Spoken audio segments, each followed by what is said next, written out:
ပရိသတ်များအားလုံးကိုလေးစထရီ channel နေပြီးပြန်လည်ကြိုဆိုလိုက်ပါရစေ။အခုတစ်ခါမှာတော့ Cherry ပိသက်ကြီးကိုစိုင်းသူထွေးဆက်ကရေးသားထားတဲ့တန်ဖနာအောင်မမှန်ဆွဲဆိုတဲ့ဇာတ်လမ်းလေးကိုထုံးလင်းတင်ဆက်ပေးခြင်းပါတယ်။ဟုတ်ကဲ့ပါရှင်။ပရိသတ်ကြီးအတွက်ဒီတစ်ခေါက်မှာတော့ဘယ်လိုဇာတ်လမ်းကောင်းလေးဖြစ်မလဲဆိုတာကိုလိုက်ပါခန်းစားနားဆင်ပေးပါအောင်နော်။ဒီနေ့ဇာတ်လမ်းကောင်းလေးကိုတော့ကျမနေကတင်ဆက်ပေးသွားမှာပါ။အချိန်ကာလကိုလိုနီခေဦးပိုင်းအချိန်ကာလမြန်မာနိုင်ငံကိုအင်္ဂလိပ်တွေသိမ်းပိုက်ခဲ့ပြီးနောက်ကိုလိုခေဆိုပြီးတော့နှစ်ပိုင်းပေါ်ပေါက်လာတယ်။1886ခုနှစ်1942ခုနှစ်တည်းကကိုလိုနီခေပထမပိုင်းကာလ1940ကနေ1945ထိဂျပန်ခေ1945မှ48ထိမြန်မာနိုင်ငံလွတ်လပ်ရေးမရမီအချိန်အထိကာလကိုလိုနီခေနောက်ပိုင်းကာလလို့သတ်မှတ်ကြတယ်။1930ပြည့်နှစ်နောက်ပိုင်းကာလတွေမှာတော့ကိုလိုနီခေပထမပိုင်းကာလတွေဖြစ်ပြီးတော့အဲ့ဒီအချိန်ဟာရန်ကုန်မြို့ရဲ့အခြေအနေကစစ်ပေးစစ်တောင်နှိမ့်ဆက်မှုကြောင့်စီကားတိုးတက်ခြင်းမရှိသေးပါဘူး။အဲ့ဒီအချိန်အယောင်ဝယ်လုပ်ငန်းနဲ့စီကားနေတဲ့နေရာတွေ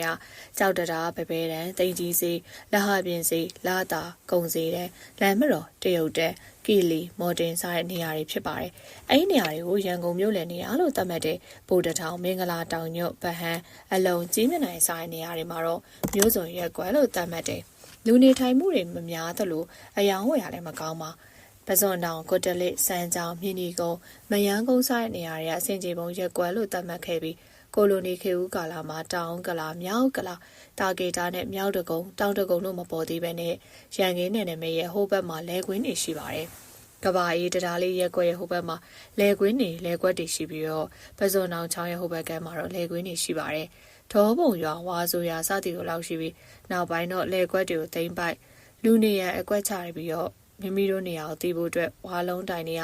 အဝေးစားကြည့်ပြီးအမတ်သားပြုတ်ထားလောက်တာရှိရဲ့အဲ့ဒီနေရာတွေရအောင်လို့နေဘူးကျဲကျဲရွှွန့်ပွက်တော်ထဲမှာထီဆောင်ရသွားပြီးတော့ရန်ကုန်မြို့လယ်မှာကလားနဲ့တရုတ်တို့သာနေထိုင်မှုများပါတယ်လမ်းမဲ့တော်နေမြေတစ်ဝိုင်းမှာတော့တရုတ်ကလားကောရင်ကြီးခေါ်တော်နဲ့ပမာလူမျိုးချို့နေထိုင်ပါတယ်ကောရင်ကြီးတွေကလန်ချားဆွဲအလုပ်ကိုအဓိကထားပြီးလုပ်ပြီးအချို့ကတော့အရက်တောက်ခြင်းဖဲရိုက်ခြင်းနဲ့ကပိုင်းနိုင်ခြင်းဆိုင်အလုပ်တွေလုပ်ကြအများတယ်ခေါ်တော်ကလားတွေဟာတင်မောစိန်နဲ့နီးရဲ့15လမ်း16လမ်းမော်တေကီလီတဝိုင်းမှာတင်မောတွေကုန်တင်ကုန်ချပြီးရဲ့ကူလီအလုတ်ကြက်ပဲကြက်ဥဘဲဥရောင်းနဲ့ဝယ်တဲ့အလုတ်ချစ်တီးသမင်းဆိုင်ဖွင့်ခြင်းတွေကိုလုပ်ပြီးတော့အချို့ကအရက်တောက်ခြင်းဖဲရိုက်ခြင်းကပိုင်းနိုင်ခြင်းခရီးသည်ပါလာတဲ့ကုန်ပစ္စည်းတွေကိုအလေးတုပ်ခြင်းဆိုင်အလုပ်တွေလုပ်ပါတယ်မော်တင်ဘက်မှာတော့ကီလီစေးရှိစဉ်ကငါးပစုံကြက်ဥဘဲဥကြက်ပဲအသီးရွက်တွေအဓိကရောင်းဝယ်ဖောက်ကားတဲ့ဈေးဖြစ်ရတော့ကလာလူမျိုးအများပြားနေထိုင်ရအလုပ်လုပ်ပြီးတော့ကိုလိုနီခေတ်ကရန်ကုန်မြို့မှာအဓိကကျတဲ့ဈေးချိုရှိခဲ့ပါတယ်။တိန်ကြီးဈေးကပစ္စည်းမျိုးစုံရောင်းဝယ်တဲ့ဈေးဖြစ်ပြီးတော့လဟာပြင်ဈေးကပစ္စည်းအဟောင်းနဲ့မောင်ကိုပစ္စည်းရောင်းဝယ်တဲ့နေရာပါ။လမ်းမတော်တန်ဈေးကစစ်အသုံးဆောင်ပစ္စည်းတွေအဓိကရောင်းဝယ်ပြီးတော့ကီလီဈေးကတော့ကြက်ပဲကြက်ဥဘဲဥနဲ့ဟင်းသီးဟင်းရွက်တွေရောင်းတဲ့နေရာဖြစ်ပြီးကြီးမနိုင်ဘက်မှာရှိရင်ငါးဈေးကငါးပစုံတွေရောင်းကြတယ်။ကလာတော်များများလမ်းတောက်နေရာတိုင်းမှာ900ရောင်းတဲ့လုပ်ပါတယ်။တရုတ်လူမျိုးတွေကလမ်းမတော်လာတာတရုတ်တန်းတစ်ဝိုက်မှာအနေများပြီးဖိန်ပြောင်းထောင်ခြင်းအရက်ဆိုင်ခောက်ဆွဲဆိုင်လက်ဖေးဆိုင်နဲ့ပျော်ဝဲစားရုံလုပ်ငန်းတွေကိုလုပ်ကင်ကြတယ်။ပျော်ဝဲစားရုံတွေမှာတော့ဖိန်ပြောင်းရှုခြင်းလောင်းကစားဝိုင်းပြုလုပ်ခြင်းနဲ့ပြည်တဲ့စားလုပ်ငန်းတွေကိုအဓိကထားလုပ်ပြီးတော့နောက်ပိုင်းမှာတော့တရုတ်တွေကအပေါင်ဆိုင်လုပ်ငန်းနဲ့ရွှေအယောင်ဝယ်လုပ်ငန်းတွေလုပ်ကင်ကြတယ်။ရွှေရောင်ဝယ်တဲ့အလုပ်ကိုတော့ရှေ့ကချစ်တီးကလာတွေလုပ်ပြီးတော့အဲအားကြောင့်၎င်းတို့ရွှေအယောင်ဝယ်ပြုလုပ်ကြတဲ့အဓိကလည်းချစ်တီးတန်လို့ခေါ်တယ်။နောက်တော့ချစ်တီးတန်ကမကိုလန်းလို့ခေါ်ပြီးတော့ယခုရွှေဘုံသားလန်းလို့ပြောင်းလဲခေါ်ကြတယ်။ဖမာတို့ကပရစေရောင်တဲ့လုပ်ငန်းဖျားတီးတော်ပြုလုပ်တဲ့အလုပ်တွေလုပ်ကြတယ်။ကြီးမနိုင်ဘက်မှာတော့ဖျားတီးတော်ပြုလုပ်တဲ့လန်းရှိရတော့ထီတန်လန်းလို့ခေါ်တယ်။အခုတော့ဘားကရတဝိုင်းမှာဖျားတီးတော်ပြုလုပ်တဲ့အလုပ်တွေကိုဆက်လက်လုပ်ကင်တယ်ပရစေရောင်းတဲ့အလုံးမှာတော့ဆရာမောင်နီဈေးနေမို့လူပြန်တော်ဗရန်များသွေးဈေးတွေကလူသိများပါတယ်။နောက်ပိုင်းတော့မြန်မာလူမျိုးတွေကဆန်ရောင်းဝယ်လုပ်ငန်းပင်လယ်ဘက်ထွက်ကုန်ဖြစ်တဲ့ငပီးငချောက်ပစုံချောက်ငပြားရေးစားတဲ့စားတောက်ကုန်တွေ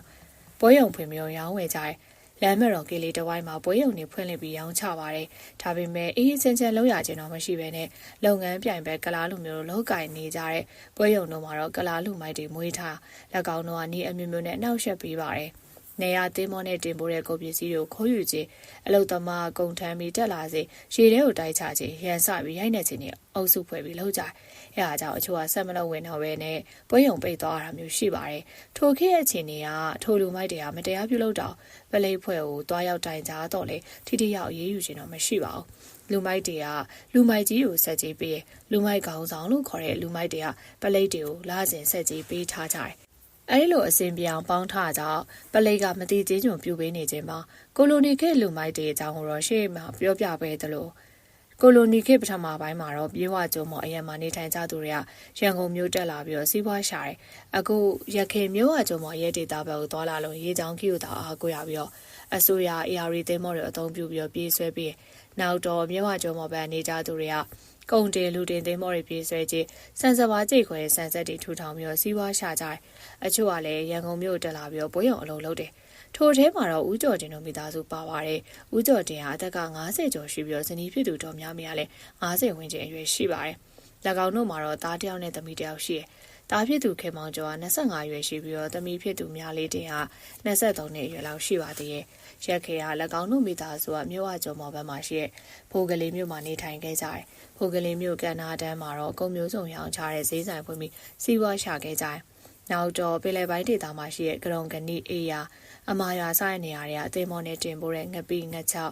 ငပြားရီပစုံချောင်းစသည်တို့ဝယ်ယူပြီးတော့ရန်ကုန်မြို့မှာရှိတဲ့ပွဲရုံတွေကိုတင်ပို့ရောင်းချခြင်းနဲ့စီးပွားရေးကောင်းလာပါတယ်။အဲဒီခါတော့စီးပွားရေးလက်မြင်တဲ့ဦးကျော်တရားမိသားစုတွေပြောတယ်။ငါတို့ဘိုးကလေးမြို့မှာပဲနေပြီးတော့စီးပွားရှာဘိုးကလေးလောက်ပဲရမယ်။ဒီတက်ပို့ရမယ်မထင်ဘူး။ဒါပြေဘလို့လုပ်ချင်လို့လဲ။တော်များများမေးတော့ရန်ကုန်မြို့ပေါင်းပြောင်းပြီးတော့ပွဲရုံဖွင့်ရင်ပို့ကောင်းမယ်ထင်တယ်။ဟိုမှာလဲငါတို့အသိမိတ်ဆွေတွေရှိရပဲ။လွယ်ပါမလားရှင်ရန်ကုန်မှာအလုံးလုံးရင်အနောက်ရှက်တွေများတယ်လို့သတင်းကြားမိအနောက်ရှက်ဆိုတာနေရာတိုင်းရှိရပါပဲဖြစ်အောင်လို့မဖြစ်เสียမရှိပါဘူးလုံရင်မဖြစ်เสียမရှိပါဘူးဝိဇော်တရားစိတ်တက်မှကြောသူပါဘယ်ရမဆိုလွယ်လွယ်နဲ့အလျှော့ပေးတဲ့သူမျိုးမဟုတ်ဘဲနဲ့ကောင်းတယ်ဖေရန်ကုန်မြို့ရောက်တဲ့အခါနေဆောင်ရောက်လာတဲ့ကုံတွေကိုစိတ်ကြိုက်အောင်ဝယ်လုပ်လို့ရပါပေါ့ဒါပေမဲ့ဟိုမှာအလုပ်လုပ်တဲ့အခါကျွန်တော်တို့ကြီးသွားလာတာထဲဆိုင်ရင်တော့အားကိုရလူချို့ပါခေါ်သွားရင်မကောင်းဘူးလားဘယ်သူတွေကိုခေါ်သွားမှာလဲအဲ့လိုမျိုးခင်မောင်ကျော်ကအတန်ကြောင်စဉ်းစားနေပြီးမှဒီမြို့မှာရှိတဲ့လူအချို့ပြေရန်ကုန်ရောက်တဲ့အခါနောက်ထပ်ခေါ်ရမယ့်သူတွေလည်းရှိသေးတယ်သူတို့ကအရင်ကဘိုးကလေးမြို့မှာနေရဲ့ကျွန်တော်နဲ့အကြောင်းတွေပဲတွေ့ပဲဘသူတွေလဲနေမောင်စောတီငမဲအောင်တို့3ယောက်ပါခေါ်တာဟုတ်ပါပြီသူတို့ကအလုပ်ချင်ကြပါမလားနောက်ပြီးတော့ဘမနေကြရလဲမဝေးပါဘူးကျွန်တော်တို့နဲ့တခါတွေ့တော့အလုံဘက်မှာနေတယ်လို့ပြောတယ်အကျိုးအကြောင်းပြောပြပြီးတော့ခေါ်ရင်လာလုပ်ပေးကြမှာပါအဲ့လိုပြောတော့နောက်တော့မြို့မှာရှိတဲ့ဆိုင်နဲ့နေကိုရောင်းချပြီးရန်ကုန်မြို့ပြောင်းရွှေ့15လမ်း16လမ်းဘော်ဒရာမော်တင်ကီလီဘော်ဒရာနဲ့မဝေးလာတဲ့ကဏ္ဍဘက်မှာအိမ်တလုံးဝယ်ယူလိုက်ပါတယ်အဲ့ဒီခါ3-4တောင်းပဲပေးနိုင်မှာရန်ကုန်မြို့မှာစိုက်တဲ့နေရာဝယ်ယူပြီးရနိုင်တဲ့အခြေအနေမျိုးပါအချို့ကတော့စစ်ပေးစစ်တမ်းကြောင့်ကြောက်တာကြောင့်ရန်ကုန်မှာမနေလို့ပဲနဲ့နေမျိုးတွေရွှေ့ပြောင်းကြဘူးကျော်ကျင်းဝယ်ယူလိုက်တဲ့တိုင်ရနှစ်ထပ်တိုက်ဖြစ်ပြီးတော့အပေါ်ထဲမှာလူနေထိုင်ပြီးအောက်ထပ်မှာတော့ပွဲရုံဖွင့်နိုင်တဲ့အခြေအနေမျိုးပါအဲ့ဒီပြင်ဆင်နေစဉ်တော့ကလားလူမိုက်တွေရောက်ပြီးတော့ဆက်ကြီးတောင်ကောက်ခံတယ်ဒီနေရာကငါတို့ဆရာပုံနာပါထုံပိုင်တဲ့နေရာပ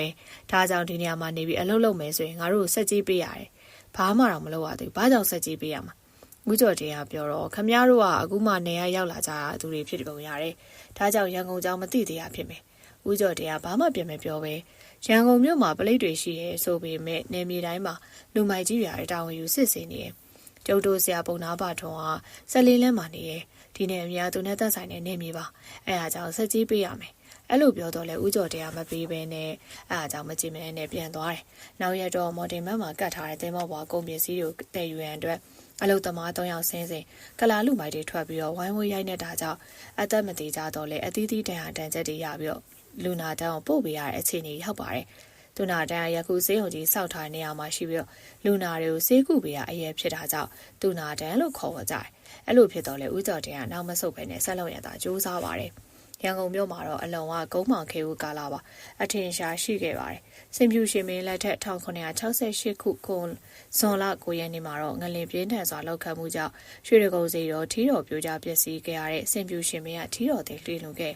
ရွှေရကုန်းစီတော်အတွက်ထီတော်ကိုနေပြည်တော်မှာအဆအရာလှုံ့ဆော်စီပြီးတော့ရန်ကုန်မြို့ပေးဆောင်လာတော့1985မတ်လ1ရက်နေ့မှာဆိုက်ရောက်လာပါတယ်အဲ့ဒီထိုစဉ်ကထီတော်တဲ့မတင်လို့မီရန်ကုန်မြို့နေဒေသခံရဲသူရသားတွေကထီတော်မှာဆဲလဲတွေချိတ်ဆွဲလူဒန်းခဲ့အဲ့လိုဆဲလဲတွေလူဒန်းမှုမှာအလုံရက်ကအလူတော်အချို့လည်းပါဝင်ခဲ့ပါတယ်အလုံကိုအင်္ဂလိပ်မြန်မာပထမစစ်ပွဲမှတ်တမ်းနေမှာအလုံရွာလို့လည်းဖော်ထား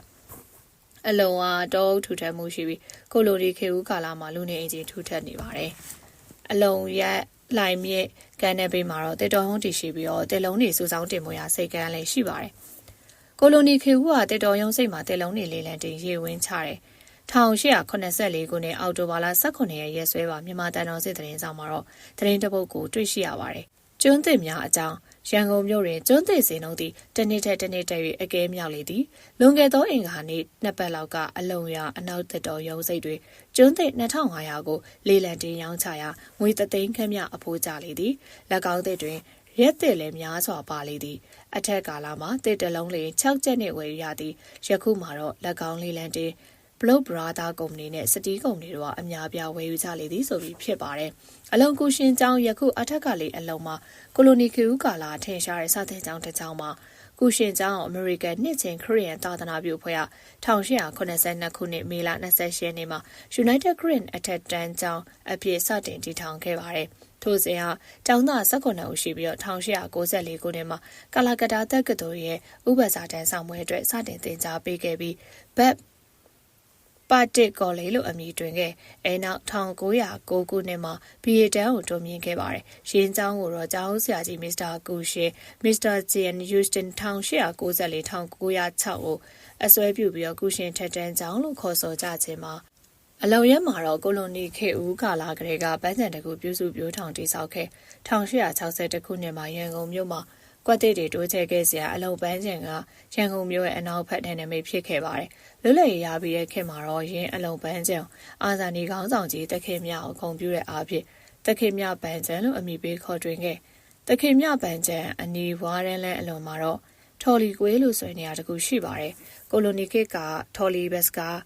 ပြောင်းပြေးဆွဲခဲ့တဲ့အခါထိုနေရာထော်လီကားတွေတွေ့ရနေရဖြစ်ပါတယ်1939ခုနှစ်မှာတော့ရန်ကုန်လျှက်စစ်တာပေးရေးနဲ့ဓာတ်ရထားကုမ္ပဏီ Rangon Electric Supply and Tranaway Service Limited RET ပါတောင်ဝေမော်တင်ဓာတ်ရထားလိုင်းကိုစတင်ပြေးဆွဲခဲ့ပါတယ်ထရော်လီဘတ်စကားတွေကလျှက်စစ်တာကိုကောင်းကင်မြင်းပြိုင်ကျိုးနဲ့နှက်ချောင်းတဆင့်ရယူပြေးဆွဲခြင်းမှာနေမောင်တို့မိသားစုကအလုံဘက်မှာနေထိုင်ပါတယ်။ရန်ခင်ကတော့ပိုကလေးမြို့မှာနေထိုင်ပြီးတော့နောက်တော့ရန်ကုန်မြို့ရွှေ့ပြောင်းလာခဲ့ကြတယ်။ရန်ကုန်ရောက်တော့ဈေးနှုန်းမဲတွေ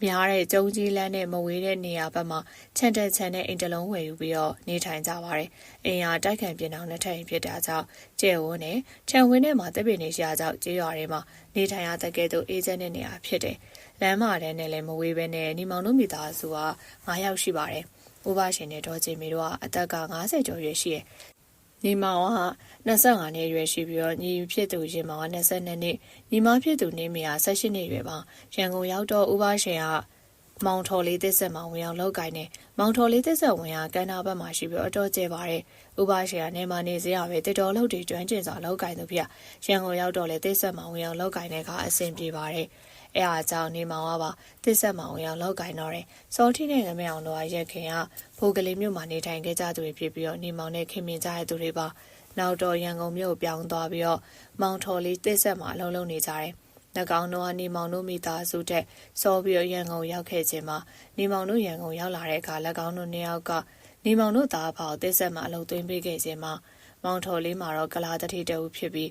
းစံဆက်သစ်ဆက်အလုပ်တွေလုပ်ကင်ပြီးတော့ကြီးပွားချမ်းသာနေတဲ့ကလာတတိပါ၎င်းပိုင်တဲ့သစ်ဆက်ဆန်ဆက်တွေကလည်းအများစုကကလာလူမျိုးတွေများတာဖြစ်ပါတယ်ထို့အချိန်ကဘယ်နေရာဖြစ်ဖြစ်ကလာလူသမားတွေရှိပြီးတော့ကလာလူမျိုးပိုင်တဲ့အလုပ်မှာတော့ကလာလူသမားတွေနေကြအစမ်းတော့မဟုတ်ပါဘူးဗမာလူမျိုးအလုပ်သမားတွေအတော်ပဲနေပါတယ်လက်ရှိလောက်ကင်နေတဲ့ကလားအလုပ်သမားတွေကဗမာအလုပ်သမားတွေရောက်လာပါမနစ်သက်ပဲနဲ့မကြာခဏပြဿနာရှာလိရှိပါတယ်။နေမောင်တို့ကလည်းမဟုတ်မခံစိတ်ရှိသူတွေဖြစ်တာကြောင့်ခေါင်းငုံမခံပဲနဲ့ပြန်လဲတုတ်ပြန်တယ်။ဒါပေမဲ့သူတို့ကလူနည်းစုဖြစ်ပြီးတော့ကလားအလုပ်သမားတွေကလူများစုဖြစ်ရအလုံးလုံးတဲ့အခါတတိနဲ့လောက်ကြရတဲ့အခြေအနေမျိုးတွေရှိပါတယ်။တနေ့တော့ဇော်တီယာနေမောင်ပြောပြတယ်။နေမောင်ငါတို့ဒီသစ်ဆက်မှာအလုံးဝင်လုံးနေအောင်ထိုကလားလို့သမားတွေကသဘောမကျဘူး။ဒါကြောင့်လောက်ကထွက်သွားအောင်ပြဿနာမျိုးမျိုးရှာနေကြဖြစ်မယ်။နေပါဝါခေါင်းညိတ်ပါတယ်။ဒါဖြစ်အလုပ်ပြောင်းကြမှာလား။ငမဲအောင်ကမေးတော့ဒီလိုပြောင်းလို့မဖြစ်သေးဘူး။တခြားလို့ရမှပြောင်းချင်ပြောင်းကြပါပေါ့။နောက်တစ်ခုကသူတို့ပြဿနာရှာလို့ချက်ချင်းပြောင်းသွားကြတယ်။သူတို့ကြောက်လို့ပြည့်ရထင်ကြလိမ့်မှာပေါ့။ဒီတော့ဘယ်လိုလုပ်မှာ။ငါတို့နေတဲ့ကရင်ချန်ထဲမှာတိုင်းတင်ပင်နေတဲ့ site တောက်ရှိရဲ့။သူ့နာမည်ကဦးထီးလုံးနဲ့ငါနဲ့တည်တယ်။စောတီပြောတော့ကျန်နေရောက်ကစိတ်ဝင်စားကြကြောင်းနားထောင်တယ်။နေမောင်ကိုယ်တိုင်ကပဲတိုင်းပညာသင်ကြားခဲ့ကိစ္စကိုစိတ်ဝင်စားတယ်။ငါတို့၃ယောက်အလုပ်နားတဲ့ချိန်တွေမှာဆရာကြီးစီသွားပြီးကိုယ်ခံပညာလေးပါလေးသင်ထားကြရင်မကောင်းဘူးလား။ကောင်းတာပဲအခုရန်ကုန်တစ်မြို့လုံးမှာကလားလူမိုက်တွေကြီးစိုးနေကြဆိုဘယ်လုပ်ပဲပြောင်းလို့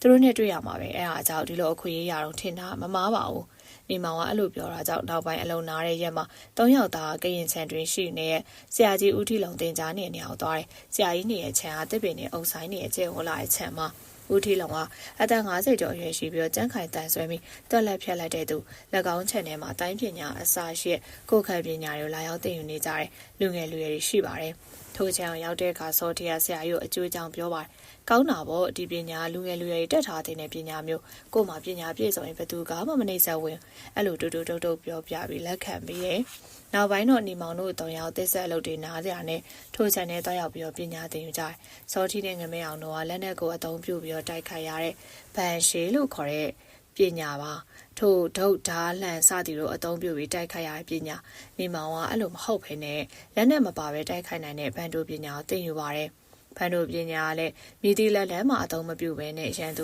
ူလက်ချီတက်တက်တိုက်ခိုက်နိုင်တဲ့ပညာမျိုးပါဖန်တို့ပညာသင်ယူရတော့လက်နဲ့မပါဘဲတိုက်ခိုက်တဲ့အခြေခံပညာ64ခွက်ကိုကျွမ်းကျင်အောင်သင်ယူပါတယ်နေမောင်ကအဲ့လိုပညာတွေကိုစိတ်ဝင်စားကြောက်စူးစမ်းရေးသင်ယူပါတယ်တစ်ဆက်အလုပ်တွေကိုလင်းဟင်းမဲနဲ့အလုပ်ကင်ကြဖြစ်ပြီးတော့ဦးထီလုံချံကိုသွားပြီးပညာသင်ယူလေ့ကျင့်မှုတွေပြုလုပ်က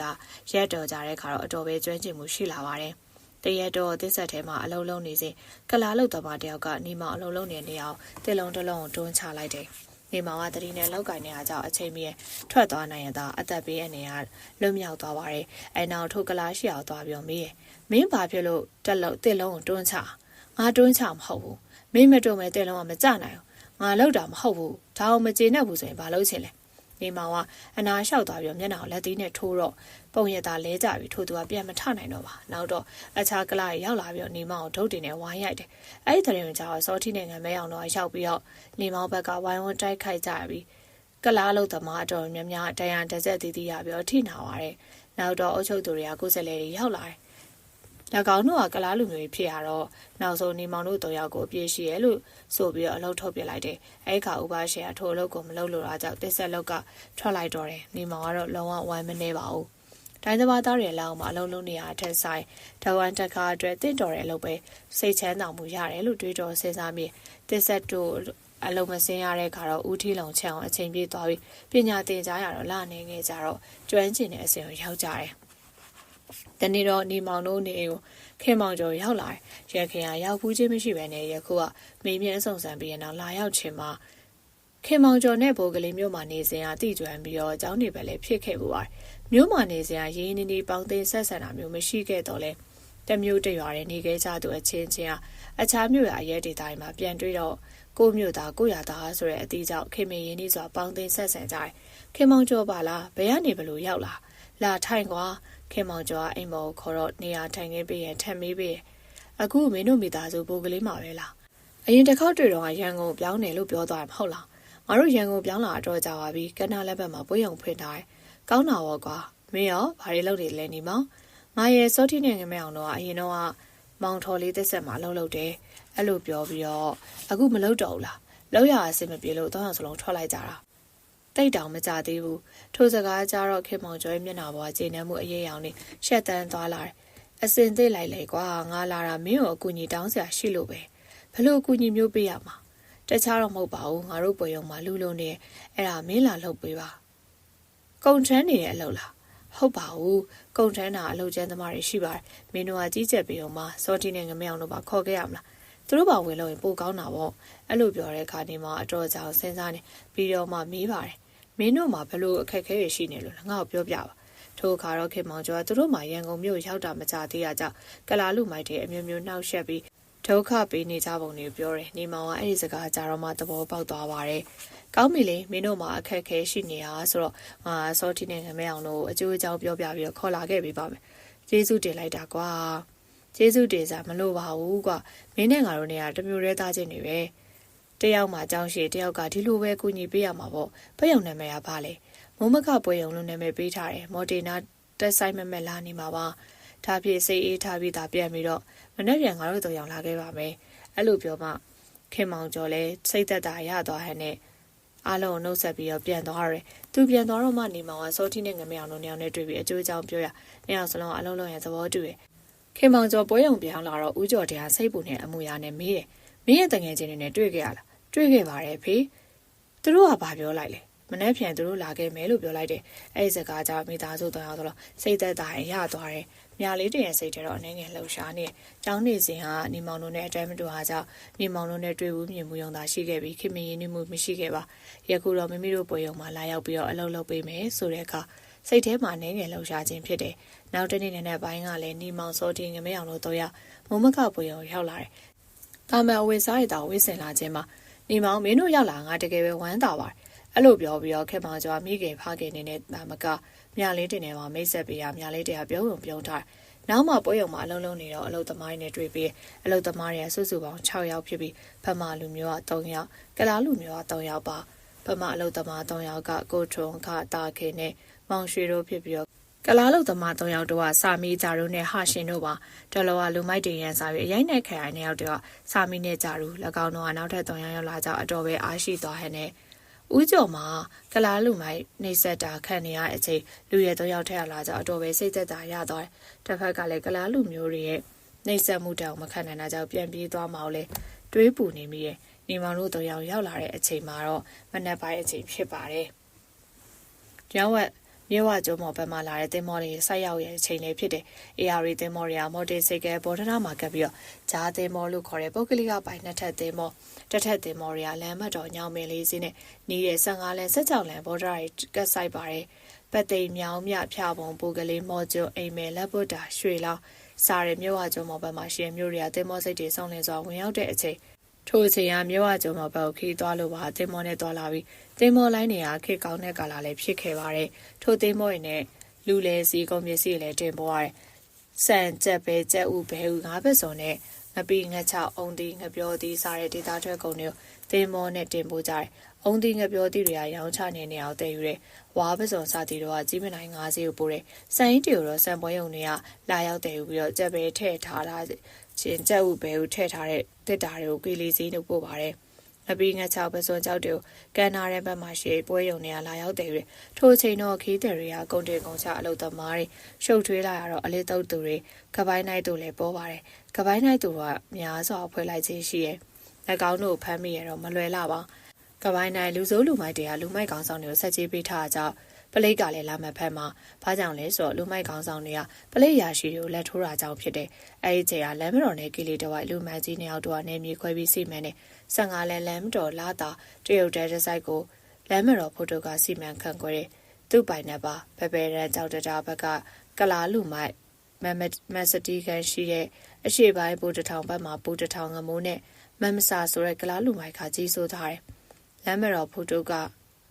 လမ်းမတော်တဝိုင်းမှာသူ့ဆက်ချက်သူ့ပိုင်နဲ့ပါ14လမ်းမော်ဒေကီလီဘက်ချောင်းကလာလူမိုင်ပုံနာပါထုံးစီမံခန့်ခွဲမှုပြုတယ်။နောက်ပိုင်းတော့ပုံနာပါထုံးပုံနာပါကုန်းလို့ပြောင်းလဲရေးကြတယ်။ထိုအချိန်ရန်ကုန်ကိုစီမံအုပ်ချုပ်ခဲ့ရတဲ့ရဲမင်းကြီးဦးခင်မောင်ပြီးအိမ်နဲ့ကက်တောက်ဘရီနိုကရေးသားခဲ့တဲ့မှတ်တမ်းတွေထဲမှာပုံနာပါထုံးလို့ရေးသားထားတာတွေ့ရကြောင်းရှေ့ခန်းနေမှာလည်းပုံနာပါထုံးအမည်နဲ့ရေးသားထားမိဖြစ်ပါတယ်။နေမောင်တို့အလုံးလုံးနေတဲ့နေရာက15လမ်းမော်ဒေဘော်ဒရာအထိရောက်တဲ့လမ်းမတော်ဖိုတိုရဲ့ပိုင်တဲ့နယ်မြေနဲ့ပုံနာပါထုံပိုင်တဲ့နယ်မြေနဲ့နှစ်ခုစလုံးအကျုံးဝင်နေပုံနာပါထုံကကလားလူမိုက်ဖြစ်တာကြောင့်လက်ကားရဲ့တပည့်တွေကကလားလူမျိုးတွေသာများတယ်လမ်းမတော်ဖိုတိုထက်မှာတော့ဖမာလူမိုက်ကလားလူမိုက်လူမျိုးစုံရှိနေမောင်တို့ရဲ့တာဝန်ကမနက်ပိုင်းတင်မောဆေးကိုဆင်းပြီးစုကာနီလို့ခေါ်တဲ့တင်မောဆေးနဲ့တွေ့ပြီးမိမိတို့ပွဲရောက်အမိနဲ့နေရတင်မိုးပြီးအကုန်ပစ္စည်းကိုမပါအရင်မေးတယ်ပါတယ်ဆိုရင်၎င်းတရားပစ္စည်းစေရေးထားတဲ့စာရေးကိုတောင်းယူပြီးတော့ပစ္စည်းတွေကိုစစ်ဆေးရတယ်ပစ္စည်းထည့်ထားတဲ့အထုပ်တွေအိတ်တွေနဲ့ချင်းတိုင်းမှာပွဲရုံအမီနဲ့ချိတ်ပေးထားလေ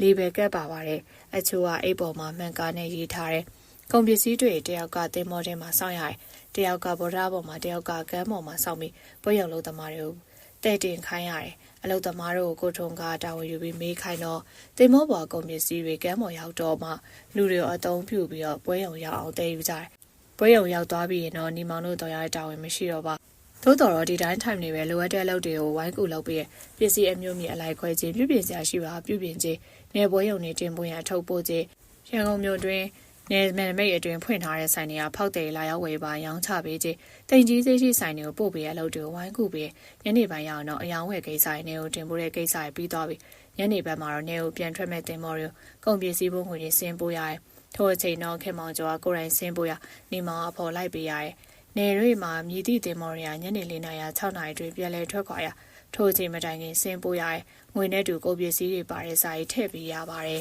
။တနေ့တော့ညနေပိုင်းအချိန်မှာမော်တင်ဘော်ဒရာမှာကတ်ထားတဲ့ AR တင်မော်ငွေပို့ပြီးပြန်လာတက်ကြစေကန်နာလည်းတနေရာရောက်တော့ကိုရောင်ဟောင်းတွေကလားလူမိုက်တော့ရောက်ထွက်လာချိန်ကျိုနဲ့မူလီတက်ထားတဲ့ချိန်တို့တို့အသီးသီးလာကြိုင်ကြနေမောင်နဲ့ခင်မောင်ကျော်တို့ကထိုနေရာရောက်တဲ့အခါသတိကံပုံတဲ့ပတ်ဝိုင်းထားပြီးတော့ခင်မောင်ကျော်ရဲ့မျက်နှာပေါ်မှာစိုးရင်ထဲလဲနေအမူအရာပေါ်နေတော့လဲနေမောင်အေးစေးစေးရှိပါတယ်။ဘာလို့တာမင်းတို့ဘဲပွဲရောကမုံမခပွဲရောဟာပဲမော်တင်ကီလီတဝိုက်ကငါတို့ဆရာပုံနာပါထုံပိုင်နေနေအားမင်းတို့ဆရာခရိုင်အုပ်ချုပ်ရေးမူလားဒါမှမဟုတ်ပြီးလာတခေလား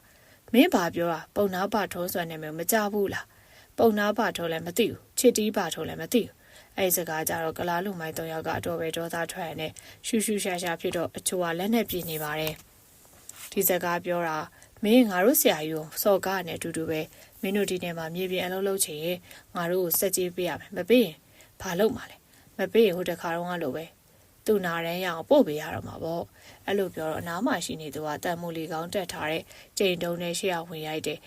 နေမောင်ကဒုချက်ကိုရှောင်ပြီးရှေ့ကိုတလန်းတက်ပြီးမျက်နှာကိုလာဝါဆောင်နဲ့ခုတ်ရနှာခေါင်းရိုးကျိုးသွားအဲ့ဒီချိန်ကိုမြင်တော့ကျန်တယောက်ကဘေးနဲ့ဘက်ကတပြိုင်နဲ့ဝင်တိုက်တယ်တယောက်ကချိန်ကျိုးနဲ့ရိုက်ပြီးကျန်တယောက်ကတန်တုံးနဲ့ဝင်ရိုက်ပါတယ်နေမောင်ကခုန်ထွက်သွားရင်တန်တုံးကိုကိုင်သူ့ရဲ့ရှင်ကချောင်းနဲ့ကြရမရှုနိုင်မကနိုင်ဖြစ်ပြီးတော့လဲကျသွားပြန်မထနိုင်တော့ပါအဲနောက်တစ်ဆက်တည်းချိန်ကျိုးနဲ့ရိုက်သူရဲ့လက်ကချိန်ကျိုးယူပြီးတော့သူ့ကျိုးနဲ့သူ့လည်းပြီးတော့တိုးပတ်လိုက်တယ်မျက်လုံးပြိုးထွက်ပြီးတော့အသက်မရှုနိုင်တော့မှပြန်လှုပ်ပေးလိုက်တယ်မင်းတို့ဆရာကြီးပြောလိုက်နောက်တစ်ခါအနှောက်ယှက်ပေးလိုက်ရင်ငါအားလုံးတတ်ပြစ်မယ်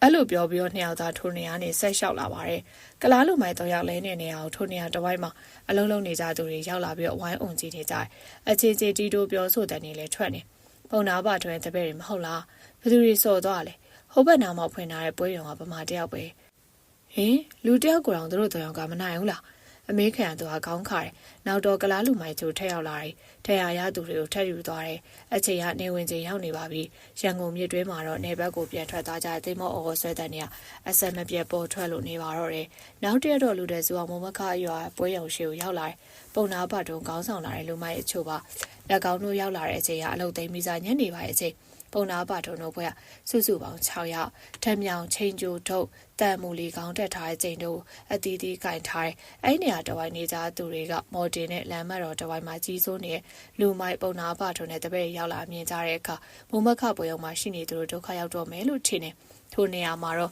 လမ်းမတော်ဖို့တို့ပုံနာပါထုံတို့လူမိုက်ကြီးဆိုတာနေရာဖြစ်တော့လဲတာမယ်ကိစ္စရလောက်တော့၎င်းတို့ကိုယ်တိုင်မလာပဲတပည့်တွေကိုဆဲလို့လေးရှိရဲ့အခုတော့ပုံနာပါထုံကိုယ်တိုင်ဘာမြင်တဲ့ကတော့မုံမခပေါ်ရလူတွေဒုက္ခရောက်တော့မယ်လို့ထင်နေအချို့ကဝေးဝေးရအောင်ရှောင်သွားပြီးတော့အချို့ကမြင်လောက်တဲ့နေရာရက်ပြီးအချင်းတွေကိုစောင့်ကြည့်မုံမခပေါ်ရလို့တမရလည်းထိုနေရာတစ်ဝိုက်မှာနေကြသူတွေပါလက်ကောင်တို့ကလည်းလူမိုက်တွေရောက်လာဖြစ်တဲ့အခါကြောက်ရွံ့နေကြမယ်ဦးကျော်တင်တို့မိသားစုအစိုးရင်ထိတ်လန့်နေပါတယ်ထိုအချိန်ကနေမောင်တို့3 ယောက်ကမပြန်ကြသေးပဲဦးကြီးဘာမှမစိုးရင်မှနဲ့ဒီပြဿနာပါဇက်နဲ့ပြောလို့ပြီးမယ်မထင်ဘူးကျွန်တော်တို့ပဲထွက်ရှင်းလိုက်ပါမယ်တကားပိတ်ပြီးတော့အိမ်ထဲမှာသာအေးအေးနေပါဖြစ်ပါမလားနေမောင်တော့ကြမင်းတို့ကျွန်တော်တို့အတွက်စိတ်မပူပါနဲ့အဲ့လိုပြောပြီးနေမောင်ကစောတီငမဲအောင်တို့3 ယောက်ကိုပွဲရုံရှိထွက်သွားတယ်ပုံနာပါတော့အသက်40ကျော်50အရွယ်ရှိပြီးစက်တလန်ထဲမှာနေထိုင်နေသူပါအရမောင်ကောင်းမြောင်မုံစိမ်မွေနဲ့ခံမှုရှိသူ့လက်ထဲမှာဓမြောင်တလက်ကင်ပြီးဘာကိစ္စရှိကြလို့လဲနေမောင်အေးစေးထွက်လာပြီးမရောအံ့ဩသွားရတဲ့မျက်လုံးအပြူသားနဲ့ကြည့်ပြီးမင်းဘာတူလဲကျုပ်နာမည်နေမောင်ဒီပွဲရုံမှာနေရဲ့အကြောင်းသိတွေကကျုပ်ကိုတွေ့မရှောင်နေမောင်လို့ခေါ်တယ်အဲ့လိုပြောပြီးနေမောင်ကပြုံးပြတယ်ပုံနာပထုံတင်ပေးတာကသူတို့ဘွဲရောက်သွားပါဘွဲရုံမှာရှိကြသူတွေကကြောင်းရင်းထိတ်လန့်ပြီးအမျိုးမျိုးတောင်းပန်ပြောဆိုမယ်လို့ထင်ထားတယ်ဒါပေမဲ့အခုလိုမဟုတ်ပဲလူရဲ3 ယောက်ထွက်ပြီးတော့ဗမာလူငယ်တယောက်ကသူ့အမျိုးအေးအေးဆေးပြောပြနေအောင်မြင်တဲ့ကအထင်နဲ့မြင်လွဲသွားကြအံ့ဩနေဒါပေမဲ့လူမိုက်ကောင်ဆောင်တအုပ်ဖြစ်နေကြတဲ့တပည့်ရှိမှတိတ်ခါမကြစင်လေးတမမနဲ့ထက်ပြီးဟိုနေ့ကငါတပည့်တို့ဒီပွဲရောလူတွေကရိုက်လွတ်လိုက်တယ်ဘသူတွေရိုက်တာလဲဘာကြောင့်အကြောင်းမဲရိုက်တာအကြောင်းမဲရိုက်တာမဟုတ်ပါဘူးသူတို့ကရန်ရှာလို့ကောက်ကြတာ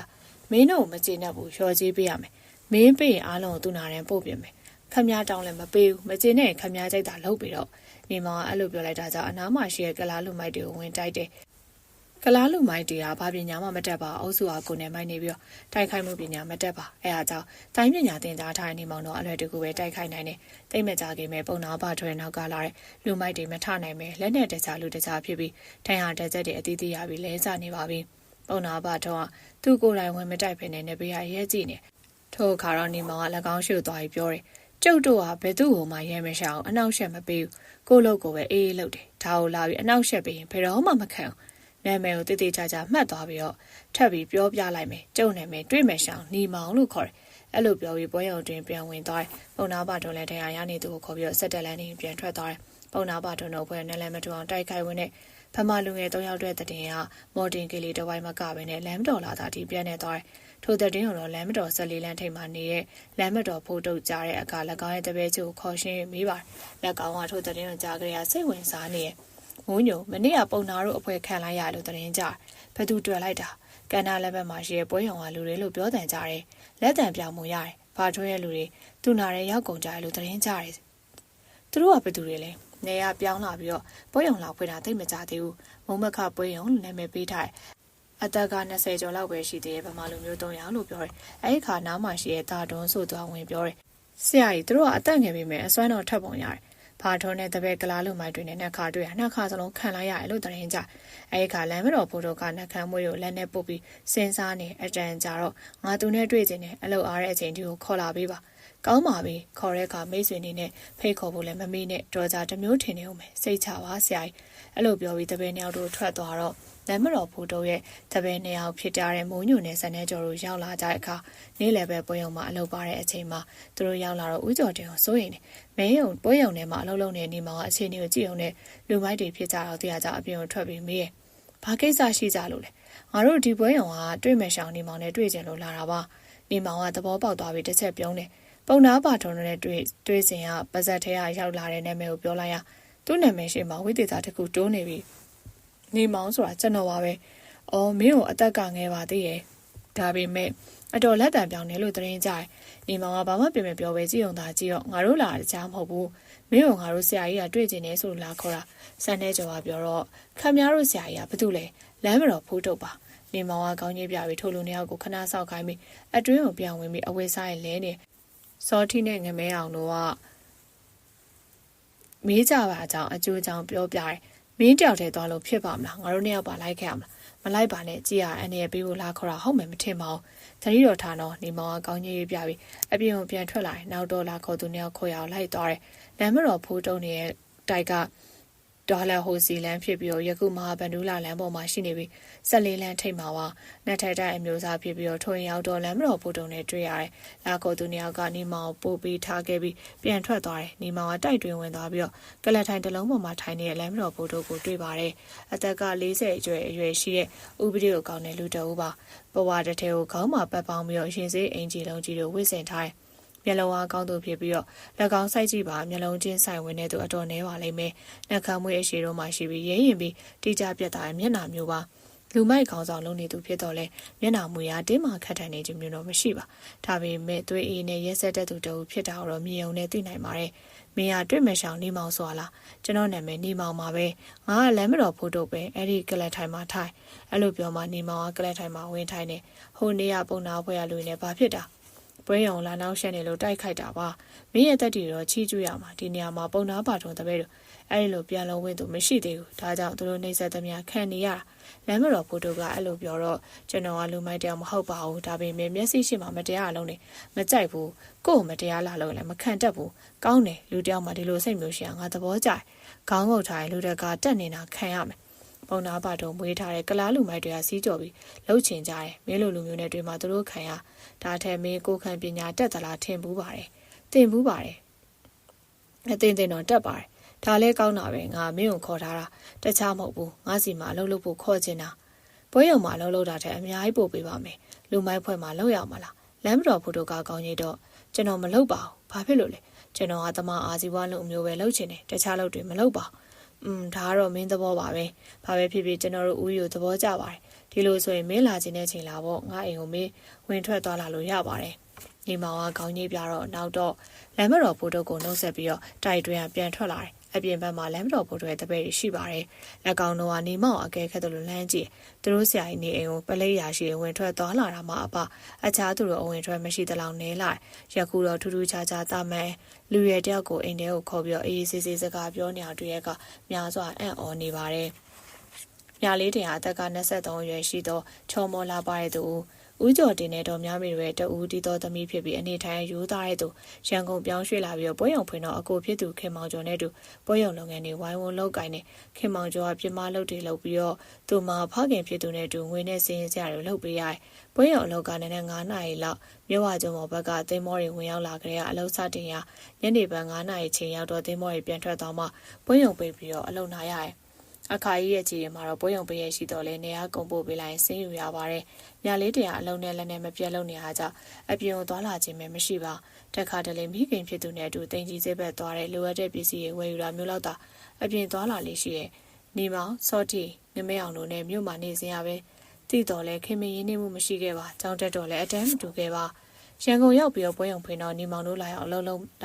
ပြန်တွေ့ရတာကြောင့်ဒါပေမဲ့နီမောင်ကရော်ရော်နော်နော်ပြောဆိုနိုင်ခြင်းမျိုးမရှိပဲလှုပ်ရှားရှိအလုပ်ပြောစရာရှိတာပြောတယ်။တနေ့တော့နီမောင်နဲ့တွေ့ရကြောင်းမေးကြည့်ရဲ့။နီမောင်နင်တို့ပွဲရုံမှာအလုပ်လုပ်ရအဆင်ပြေရလား။ပြေပါတယ်ဘာဖြစ်လို့မေးရ။အဆင်မပြေပါပဲဖြစ်ဖြစ်လိုတာရှိရင်ဖြစ်ဖြစ်ငါ့ကိုပြောနော်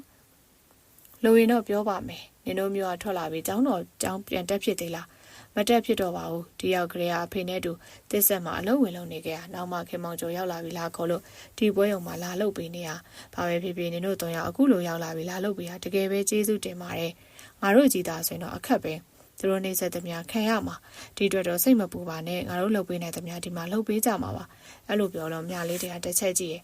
။နင်တို့ကဘယ်တော့ပြန်ထွက်ကြမှာ။ချက်ချင်းမထွက်သေးပါဘူးဒီပွဲရုံမှာအနောက်ရှက်တွေမရှိတော့ပဲအသားကျသွားမှသာငါတို့ပြန်သွားမှာပါ။နင်တို့ကဘာမှနေရလဲမဝေးပါဘူးအလုံဘက်မှာဘာလို့ကြ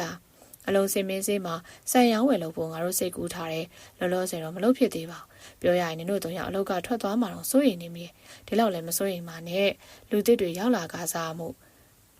လာပြီးတော့တွေးတိုးစမ်းကြည့်မရမယ်သေးနောက်ထပ်အနောက်ရက်ပေးကြတော့မှမဟုတ်ဘူးစိတ်အေးသာထားနေပါအဲ့လိုပြောတော့နေမောင်ကပြန်ထွက်သွားတယ်တနေ့တော့မိခင်ဖြစ်သူတော်များမင်းနဲ့တူတင်ကြီးစေးဘက်သွားစဉ်ဖိုးကလေးမျိုးကမင်းအောင်ဆွေအောင်တောင်းနဲ့ပြန်တွေ့ရတယ်၎င်းကခင်မောင်စောပါခင်မောင်စောအသက်က20ခုအရွယ်ရှိပြီးတော့ရခင်အားပိုကလေးမျိုးမှာနေထိုင်ခဲ့တဲ့သူမိဘတွေမရှိတော့တဲ့နောက်ပိုင်းတော့ရန်ကုန်မြို့မှာရှိတဲ့ပါကြီးတဲ့ရွှေ့ပြောင်းပြီးတော့တက္ကသိုလ်ဆက်တက်တဲ့ဘွဲရပြီးတော့ကစတန်ရုံးမှာအလုံးဝင်လုံးနေခဲ့ပါပြီခင်မောင်ကျော်ကမြလေးတင်တို့မြင်တဲ့ကလာရောက်နှုတ်ဆက်တဲ့မြလေးတင်နဲ့အတော်တို့ပါလားရန်ကုန်ပြောင်းလာပြီလို့တင်ကြဖဲနေအောင်မှာနေကြမင်းမောင်ခင်မောင်စောမဟုတ်လားတော်များမေးရမေးတော့ဟုတ်ပါတယ်တော့ကျွန်တော်တို့ဒုတိယလမ်းမှာနေတဲ့ဥပစောတော်ခင်လေးတို့ရဲ့သားပါအဖေနဲ့မေတို့ဆုံးသွားပါပြီအခုဘွဲရပြီးနောက်ကစတန်ရုံးမှာအလုံးလုံးနေပါတယ်ကောင်းတော်ဘောကွယ်အလုံးနာတဲ့ရက်တွေမှာအိမ်လာခဲ့အောင်ပေါ့အတော်တို့ပြန်ကြမှာမဟုတ်လားကျွန်တော်မှကားပါတယ်နေရာလဲသိအောင်လိုက်ပို့ပေးပါစေ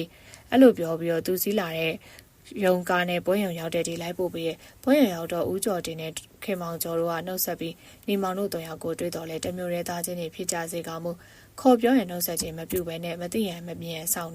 နေမောင်တို့ကလည်းတစ်ချက်လေးမှမကြည့်ပဲလုံးစရာရှိရလုံနေနောက်ပိုင်းရက်တွေမှာလည်းအလုံနာတဲ့ရက်တွေမှာခင်မောင်စောတယောက်ရုံကားနဲ့ရောက်လာတယ်သူရောက်လာတဲ့အခါဦးကျော်တင်နဲ့ခင်မောင်ကျော်တို့အလုံမအားလက်တာကြောင့်တော်မြမင်းနဲ့မြလေးတို့သားအမိကအပေါ်ရက်ခေါ်ပြီးအခန့်ပေးကြတယ်ထားထက်ခင်မောင်စောကဘေးရလူတွေရထားပြီလေဒူးအကောက်ခုံမှုပါအတော်ကောင်းတာပေါ့ရန်ကုန်ရောက်တာနဲ့ဘယ်သူနဲ့နေရလဲဗိုလ်ထောင်ဘက်မှာဘာကြီးနဲ့နေပါတယ်ခုတော့ဘာကြီးလည်းမရှိတော့ပါဘူးဒါပြေတယောက်တည်းရှိတော့တာပေါ့ဟုတ်ပါတယ်တယောက်တည်းလွတ်လွတ်လပ်လပ်နေပါတယ်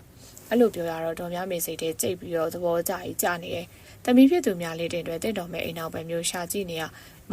မောင်စောနဲ့ဘွဲရပညာတဲ့ဖြစ်တဲ့အပြေရာရူပါရှိနေကြတင့်တော်တယ်လို့စိတ်တွေတွေးတောနေလိုက်တယ်နောက်ပိုင်းခင်မောင်စောကလည်းမကြာခဏရောက်ပြီးတော့တော်များမေသဘောကျခြင်းရင်းနှီးခင်မှုရစဉ်စူးစားတယ်ညာလေးတင်ဟာစိတ်လှုပ်ရှားမှုရှိတော့လေတစုံတရာဆုံးဖြတ်ချက်မျိုးတော့မရှိသေးပါတနေ့တော့တော်များမေကဦးကျော်တင်နဲ့နှစ်ယောက်တွေ့ခြင်းနဲ့အခါပြောတယ်ကိုကျော်တင်ကျမရှင်နဲ့တိုင်းမြင့်ခြင်းနဲ့ဘလို့ကိစ္စလဲရှင်သမီးကိုနေရာချပေးခြင်းနဲ့ဘသူနဲ့ချပေးမှလဲကျမကတော့မောင်ခင်မောင်စောနဲ့ဆိုရင်တော့တင့်တော်မယ်ထင်တာပဲတွေ့ရတောင်ထိတ်သိမ့်မကြသေးဘူးဘာကြောင့်ကိစ္စကိုဒီတိုင်းစဉ်းစားရတာအော်ကျမတို့မိသားစုတွေကဘွဲရပညာတဲ့တယောက်အရာရှိအရာကန်တယောက်ရောက်လာပိုကောင်းမယ်ထင်လို့ပါအစိုးရဝန်ထမ်းဆိုတော့အလုပ်လုပ်နေတော့သာယာရူးရှိတ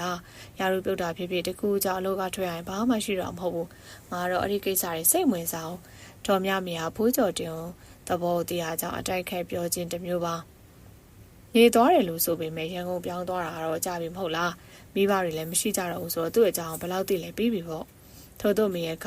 ဘာမှပြန်မပြောနိုင်တာကြောင့်မျက်လုံးအပြူသားနဲ့သာပြန်ကြည့်နေတော့တယ်သူ သူကမိဘတွေရောအုတ်ထိန်နဲ့ပါကြီးလည်းမရှိတော့ဘူးလို့ပြောတယ်ဘသူနဲ့နေရလဲအိမ်အောင်ကြဘူးသလားလက်ရှိမှာမိန်းမရှိနေမခက်ပေဘူးလားဒီလိုတော့မင်းရဒီကိစ္စလွယ်လွယ်တွေးနေအောင်အရာရှိဆိုပြီးသဘောကျလို့လက်ထပ်ပြီးမှအလုံးလဲပြုတ်ရောအိမ်ပေါ်မှာဘာမှအသုံးမတည့်လူပိုတယောက်လို့တင်တွေးထားခြင်းလို့လားတော်များများကောင်းကုန်ထားတယ်ငါပြောမယ်ငါလက်တွေသမားပဲငါတို့မိသားစုတွေအစိုးရအရာရှိတယောက်မလို့ကိုလုပ်ငန်းတွေကိုတသက်လုံးဦးစီးလုပ်ကိုင်နိုင်တဲ့သူမျိုးပဲလို့ရဲဒါအောင်မင်းသဘောပေါက်ထားပါအဲ့လိုပြောပြီးနေရာထသွားတယ်တော်များများလက်မလျှော့ခြင်းတရားကြောင့်သမီးဖြစ်သူများလေးတင်နေတွေ့တော့တိုးတိတ်မေးရမောင်ခင်မောင်စောကနင့်ကိုသဘောကျနေပုံရတယ်နင့်သဘောကဘလို့ရှိလဲကျမတာမန်ဝင်တဲ့မိတ်ဆွေလိုပဲသဘောထားပါတယ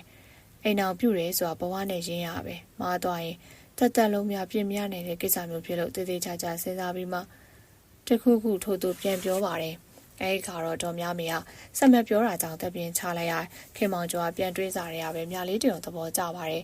စီးပွားဥစ္စာပြည့်စုံတဲ့မိသားစုတိုင်းဝါဖြစ်မယ်တရားကြောင့်ဥပတ်တံမြင်တဲ့မြလေးတင်မြစ်တောင်ရရှိရင်စူးစမ်းတော့တယ်အလုတ်အားရရောက်ပါကားနဲ့ရောက်ပြီးမိသားစုနဲ့ရင်းနှီးခင်မမှုရစူးစမ်းပါတယ်ဦးကျော်တင်ကတွေ့ရင်ပုံမှန်သာပြောတယ်ခင်မောင်ကျော်ကနှမဖြစ်သူကိုလာရောက်ပို့နေမှသိရကြောင်းဝိဇ္ဇေတန်ကျင်လောက်သာပြောတယ်။မြလေးတရားမိတ်ဆွေတယောက်ကဲ့သို့ပြောဆိုနှုတ်ဆက်တယ်။ဒေါ်များမေကဖော်ရည်ပြောဆိုခြင်းမျိုးပြုပြီးတော့တနေ့တော့ဒေါ်များမေနဲ့တွေ့ရခါခင်မောင်စောကပြောတယ်။အတော်မကြခင်ကျွန်တော်ယာရူးတိုးတော့မယ်။ဒူအကောက်ခုံမှုကနေအကောက်ခုံမှုယာရူးတိုးတော့မယ်။ကောင်းတာပေါ့ကွယ်။ယာရူးတိုးရင်နေဖို့အစိုးရတိုက်ခိုက်ရမယ်။စီးဖို့ကားလဲရမယ်။ဒါတွေကအပိုင်ရတာလား။အဲ့လိုမျိုးရောခင်မောင်စောစကားတက်ပြီးအတန်ကြာမှမဟုတ်ပါဘူးအလုတ်တော်ဝင်ထမ်းဆောင်နေတော့30ခွင့်ရတာ။အော်နောက်တစ်ခုပြောစရာကြမ်းပါသေးတယ်။ယာရူးတိုးပြီးရင်ကော့တောင်စစ်စီအကောက်ခုံရုံသွားပြီးတာဝန်ထမ်းဆောင်ရမယ်။အဲ့ဒီနေရာသွားပြီးတော့ရောက်ရင်တော့စီးပွားရေးကောင်းလာမှာပါ။တော်များများဘာမှပြန်မပြောကြအောင်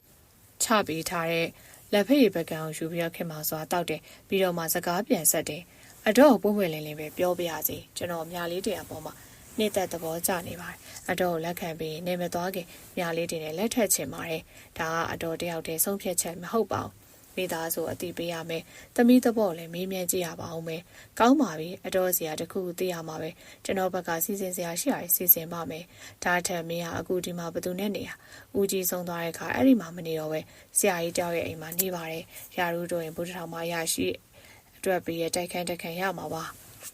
တော်များများဘာမှထပ်မပြောတော့ပဲတကယ်တော့ခင်မောင်စောကအကောက်ခုံရုံမှာအလုံးလုံးနေတော့လဲအဆင်ပြေလာတဲ့သူမဟုတ်ပါဘိုးကလေးမျိုးမှာနေထိုင်စေရပဲမိဘနှစ်ပါးန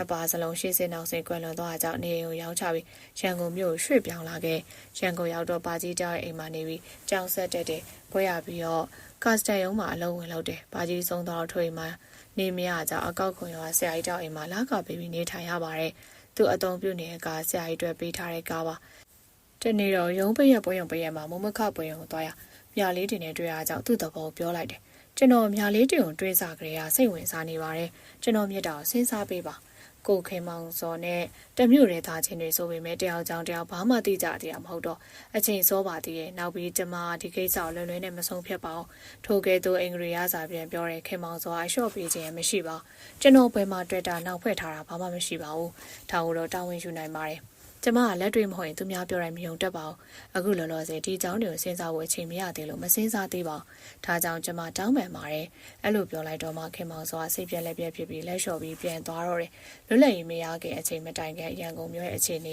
ကယခုမြမောက်ကာလအခြေအနေမျိုးနဲ့မတူပါစစ်ပေးစစ်တမ်းခံနေရတဲ့အချိန်ဖြစ်တော်တော်များများနယ်ဘက်ကိုပြောင်းရွှေ့နေထိုင်ရန်ကုန်မြို့ပေါ်မှာနေထိုင်သူမများလာပါနေထိုင်သူလို့အများစုကတရုတ်နဲ့ကလာလူမျိုးဖြစ်ပြီးမြို့လေတဝိုင်းမှာနေထိုင်မှုတွေများတယ်လမ်းမတော်လာတာတင်ကြီးစီမော်တင်ကီလီတရုတ်တန်းတန်စီတဝိုင်းမှာလူစီကောင်းမှုရှိပြီးတော့ကျန်နေရတဲ့အနေငယ်လောက်သာနေရွှေတကုန်းစီတော့တဝိုင်းမှာတော့ဘုံကြီးကျောင်းတွေရှိပါတယ်အနောက်ဘက်မုတ်တော့ဝတစ်ပင်တေတော်ရဖုံးအုပ်ထားပါတယ်။မြောက်ဘက်မှာလည်းရွှေကုန်းတိုင်းလမ်းရဲ့မြောက်ဘက်မှာနွားမွေးတဲ့ကလာလူမျိုးနဲ့ပန်းဆိုင်တဲ့ဗမာလူမျိုးတို့နေထိုင်ပါတယ်။နေရာတော်တော်များများတစ်ပင်တေတော်တွေဝါရောတွေနဲ့တောင်ကုန်းတောင်မွေးတွေသာရှိပါတယ်။မြေပြန့်ဟူတွေတိတ်မရှိပါ။နွားမွေးတဲ့ခြံတွေရှိပြီးတော့လူနေထိုင်ခြင်းရမရှိပါ။အဲ့ဒီနေရာကယခုမြမောက်ကာလမှာတန်မိုးကြီးရဲ့ဝင်းတာမီယာရွှေတောင်ကြားလို့အမည်ပေးပြီးငွေကြေးပြေးဆောင်သူတို့တီးခြားနေထိုင်ရာရက်ွက်တစ်ခုဖြစ်ပါတယ်။ရွှေတကုန်းစီတော်ကြီးမှာတော့အတက်စင်းပြုလုပ်တဲ့မုံလေးခုရှိရာတောင်ဘက်မြောက်ဘက်အနောက်ဘက်မှာမုံရှိတဲ့နေရာတွေထဲမှာအနောက်အတက်စင်းပြုလုပ်သူတွေမရှိပါ။ဖန်အစီနဲ့ကြားတော့ရလန်းရှိရဲ့အရှိဘက်မုံမှာရဖျားဘူးလာသူတို့အတက်စင်းများပါတယ်။ထို့အချိန်ကကြားတော့ရလန်းတလျှောက်ထမင်းဆိုင်တန်းနေရှိရဲ့ တဲကြီးတွေထိုးပြီးထမင်းနေရောင်းချခြင်းဖြစ်ပါတယ်။နေရဖျားဘူးတွေကိုလည်းတဲကိုခွင်ပေးပါတယ်။အဲအားကြောင့်ထိုနေရာတစ်ပိုင်းမှာစီကားခြင်းမှာစောင်းတန်းတွေမှာတော့တရားဆောင်ရောင်းနေဆိုင်ပန်းရောင်းနေဆိုင်အမွှေးတိုင်ဖျောင်းတိုင်ရောင်းနေဆိုင်ဗုဒ္ဓရုပ်ပါတော်နဲ့ပရိကျေးစီစားတဲ့ပစ္စည်းတွေရောင်းနေဆိုင်ကနေပြီးဖေရင်လက်ခဏဟောတဲ့ဆိုင်ကန်းမျိုးအချို့လည်းရှိပါတယ်။ပုံနာကဲ့သို့ဝင်းစင်ထားတဲ့ကလားတွေကဖေရင်ဟောပါတယ်။ဖေရင်ဟောပြောကတမတ်ငါမှုတော်ယူတော်လဲဖေးရီမေးသူကိုစိုးရင်စိတ်ဝင်အောင်လို့ဟောပြောပြီးရတရားချေပေး၄၅ချက်ထိယူပါတယ်အသက်ဘေးအနေရရှိတယ်ရတရားချေပေးမှဒီအနေရလွတ်မယ်စီးပွားပြက်ကိန်းတွေရှိနေတယ်ရတရားချေပေးရင်စီးပွားပြက်ကိန်းရလွတ်ပြီးတော့စီးပွားတက်ကိန်းနဲ့တွေ့ကြုံရမယ်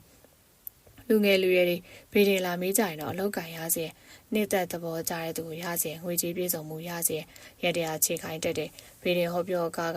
မများတော့လေရတရားချေပင်ကြီးတွေများများယူရတယ်။ဖေရင်ဟောကတမက်ဖြင့်ရတရားချေပင်ကြီးတွေနှစ်ချက်ခွဲယူရပါတယ်။ဖေရင်ဟောက9မူဆိုရတရားချေကောက်9ချက်ယူရတယ်။စင်းရဲသူချမ်းသာသူကိုကြည့်ပြီးတော့ရတရားချေကောက်အလျှော်တင်လုပ်ယူရပါတယ်။အချို့မတက်တာကြောင့်ငွေပေးရပါတယ်။အချို့ကစိတ်သက်သာမှုရဖို့ဖေရင်လာမေးရတရားချေကတွေပေးလိုက်ရတာကြောင့်ဈေးဝယ်စရာငွေမကျန်တော့တာကြောင့်အိမ်ပြန်သွားရမျိုးလည်းရှိပါတယ်။တနေ့တော့ညီမောင်တို့3ယောက်ကပွဲရုံအလုံးနာပြီးတော့မရောက်တာကြပြီဖြစ်တဲ့ရွှေတကုံစီတော်လာဖူးကြတယ်။ဖះလဲပူရင်သူတို့နဲ့ခင်မင်းရင်းနှီးရဲ့မိတ်ဆွေတအုပ်ဖြစ်သူဥပန်ကောင်နဲ့လည်းတွေ့ရလာကြခြင်းမှာဥပန်ကောင်ကကြားတော်ရလမ်းမှာရှိတဲ့ဘုန်းကြီးကျောင်းမှာနေထိုင်ပြီးဖះပေါ်မှာတော့ပြီးတဲ့ဟောပြောအလုပ်ကိုလုပ်ပါတယ်အသက်က90ကျော်ရွယ်လောက်ရှိပြီးတော့ကလုံးပြောင်တုံထားပါဇက်ထဲမှာတော့ကိုမပြောင်းဝါနေတဲ့တဲ့သူပင်နီရင်စိတ်အင်ဂျီနဲ့အညွှရောက်ပစိုးဝစ်ပြီးသွားလျာတောင်ဝေးတစ်ချောင်းနဲ့လွှဲတစ်လုံးလွှဲပါတယ်လွှဲထဲမှာတော့စိတ်ပစ္စည်းတွေ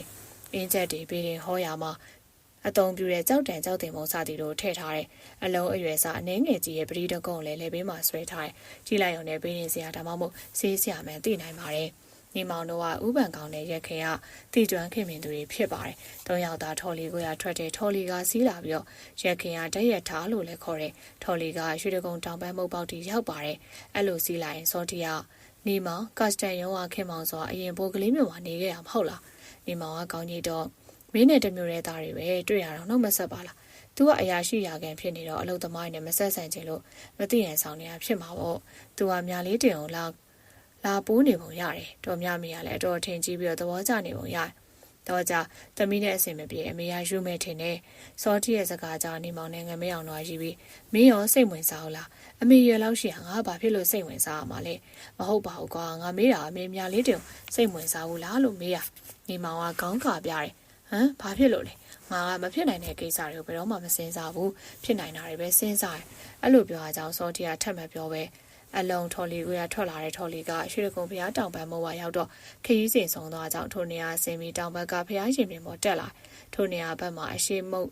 မစီကားတော့လဲထော်လီကစီပြီးတော့မြို့ရင်းကလာရကြောင့်အတန်သေးလူစီကားမှုရှိပါတယ်ရှင်ပြင်တော်ပေါ်ရောက်တော့ဖျားရှိခိုးခြင်းအမွှေးတိုင်ဖျောင်းနိုင်တဲ့မိဘူးစောခြင်းကျိုးတိုင်နေမှာရေလောင်းချင်းစသည်တို့ပြုလုပ်ပြီးမှဥပန်ကောင်ရှိနိုင်တဲ့နေရာဘက်ကိုထွက်လာဥပန်ကောင်ကနေလာဖျားမင်းငါးပါးဖျားစသည်တို့ရှိတဲ့နေရာနဲ့မဝေးလာတဲ့ညောင်ပင်ကြီးရောက်ပြီးဟောပြောနေတဲ့သူတို့ရောက်တော့လဲနေရာထိုင်ခင်းပြင်ဆင်ထားတော့တွေ့တော့လဲလူမတွေ့ရပါချထားတဲ့ခုံနဲ့မနီမွေးရသွပ်ပြားရည်နဲ့ပြုလုပ်ထားတဲ့ဆိုင်းပုတ်ပေါ်မှာမြေပြူနဲ့ရေးထားတဲ့စာချိုးတွေ့ရတယ်။ကံကောင်းခြင်းဘန်ကောင်းစီလာခဲ့ပါရန်ရာအတွက်အသက်ပြားပေးရမလို့ပါဥပန်ကောင်အတ္တပဏဘေးရင်စရာအဲ့လိုရေးထားပါတယ်ကျန်တဲ့သူတွေက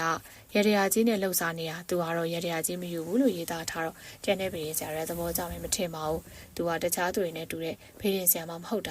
အဲ့လိုပြောနေစေဥပန်ကောင်ပြန်ရောက်လာတယ်ညီမောင်တို့ရောက်နေပါလားထိုင်ကြညီမောင်တို့၃ယောက်ကတင့်တော်တဲ့နေရာဝင်ထိုင်နေမတွေ့ရကြပြီမင်းတို့သစ္စာမှာလုံနေကြပဲလားမလုပ်တော့ဘူးပါအတီတယောက်ကအကူကြီးတောင်းလို့သူ့ဘွယ်ရုံမှာသွားလုပ်ပေးနေအခုတော့လူမိုက်တွေရှင်းပေးနေရတယ်လူမိုက်ဆိုတာအုပ်စုရှိမှမိုက်ဝင်တာပါနိုင်မယ်ထင်ဖျဲချောက်တယ်မနိုင်မဲသိရင်ရှောင်သွားကြတယ်သူ့ကိုယ်သူလူမိုက်လို့ပြောနေအဲ့လူဟာတကယ်မိုက်တာမဟုတ်ဘူးတကယ်မိုက်တဲ့သူဟာအတန်မထွက်ဘူးလုံးစရာရှိရပဲလုံးဝင်းတဲ့သူဟာမှတကယ်မိုက်တယ်လို့ခေါ်တယ်ဒါပြေလမ်းမတော်ဖို့တော့လိုမျိုးဖြစ်မယ်ထင်တယ်မင်းကသူနဲ့သိလို့လားနေမောင်ကကောင်းကြီးပြရင်တက်ခါသူခေါ်လို့သွားတွေ့ရတယ်လို့ပြောပြလိုက်တယ်ကိုဖိုးတော့ကငါနဲ့သိပါတယ်သူကလူမိုင်းမဟုတ်ပါဘူးတတိရှိတဲ့သူမျိုးပဲစိတ်ရင်းကကောင်းပါတယ်ကျွန်တော်ကသူ့အကြောင်းစိတ်ဝင်စားပါတယ်သူကလည်းမင်းကိုစိတ်ဝင်စားတဲ့ပုံပေါက်ပါတယ်ဒါကြောင့်တကူးတကခေါ်တွေ့ရဖြစ်မှာပေါ့မင်းကဘာလို့လုပ်ပြခဲ့လို့လဲ နေမှာဝပုံနာပါကွန်တပည့်ကလာလူမျိုးတွေတိုက်ခိုက်ရပုံမျိုးပြန်ပြောပြတယ်ဒီလိုပေါ့ရန်ဆိုတာမတွေ့အောင်ရှောင်ရမယ်ရှောင်မရလို့တွေ့ရင်ဒီလိုပဲအနိုင်ရအောင်လုပ်ရမှာပဲတော့ကြမော်တင်ကလီတဝိုင်လူမိုက်ကောင်ဆောင်ဖြစ်နေအောင်ပဲကျွန်တော်ကဒီအလုပ်တွေမလုပ်ပါဘူးဒါတဲ့အဘရောဘေးရင်ဟောတာအဆင်ပြေရဲ့လားပြေပါတယ်ငါကတယောက်တည်းသမားပဲနေစရာရှိရစားဖို့ကလည်းမပူရအောင်ဘေးရင်ဟောတာဒုက္ခရောက်နေသူတွေအကူအညီပေးခြင်းလို့လုပ်နေတာပါဘလို့အကူအညီပေးရလဲလုံးတင်တာတွေလုပ်ပြီးတော့မလုံးတင်တာတွေမလုပ်ပြအောင်ဖေးတင်ပညာနဲ့တွက်ချက်ပေးနေရပါမြမယူရာရှေးအောင်ဖေးတင်ပညာကိုတကယ်တည်းအဆင်ပြေပါတယ်အဲ့လိုပြောပြီးတော့ကွန်းတရားကိုပါဇက်တဲထည့်ပြီးဝါနေပါတယ်ဒါဖြင့်ရေတရားချင်းရောအကျိုးကျေးဇူးတွေရနိုင်သလားရေတရားဆိုတာစိတ်ကိုနှစ်သက်မှုပေးတဲ့အရာပဲဖေးတင်ပညာနဲ့တွက်ကြည့်လို့ကောင်းတာဆိုတာဒီကောင်းတာတွေလုပ်ပြီးမကောင်းတာတွေမလုပ်ပဲရှောင်ရင်တော့ရေတရားချင်းစရာမလိုပါဘူးတချို့ကရေတရားချင်းကိုပို့ယူကြတယ်ဒါကနိဗ္ဗာန်နဲ့မြောက်ငရဲနဲ့ချပြီးအလူခံစားသလိုပေါ့ကြောင်းလန့်အောင်ပြောပြီးတော့ရေတရားခြေခိုင်းတာတကယ်တော့ပညာကိုသုံးမချပဲဥပဒံမြင့်နဲ့လိန်ညာယူနေခြင်းတစ်မျိုးပဲပေါ့အဲ့လိုပြောပြမှနေမောင်တို့လည်းသဘောပေါက်ကြတယ်ကျွန်တော်တို့လားတခြားမဟုတ်ပါဘူးမကြခင်ဆိုင်ရောင်းဝယ်တဲ့ဆိုင်ဖွင့်မှုစဉ်းစားနေပါတယ်ကျွန်တော်နေနယ်နဲ့ဖွင့်လို့အဆင်ပြေပါမလားလို့အပစီလာမေးတာပါ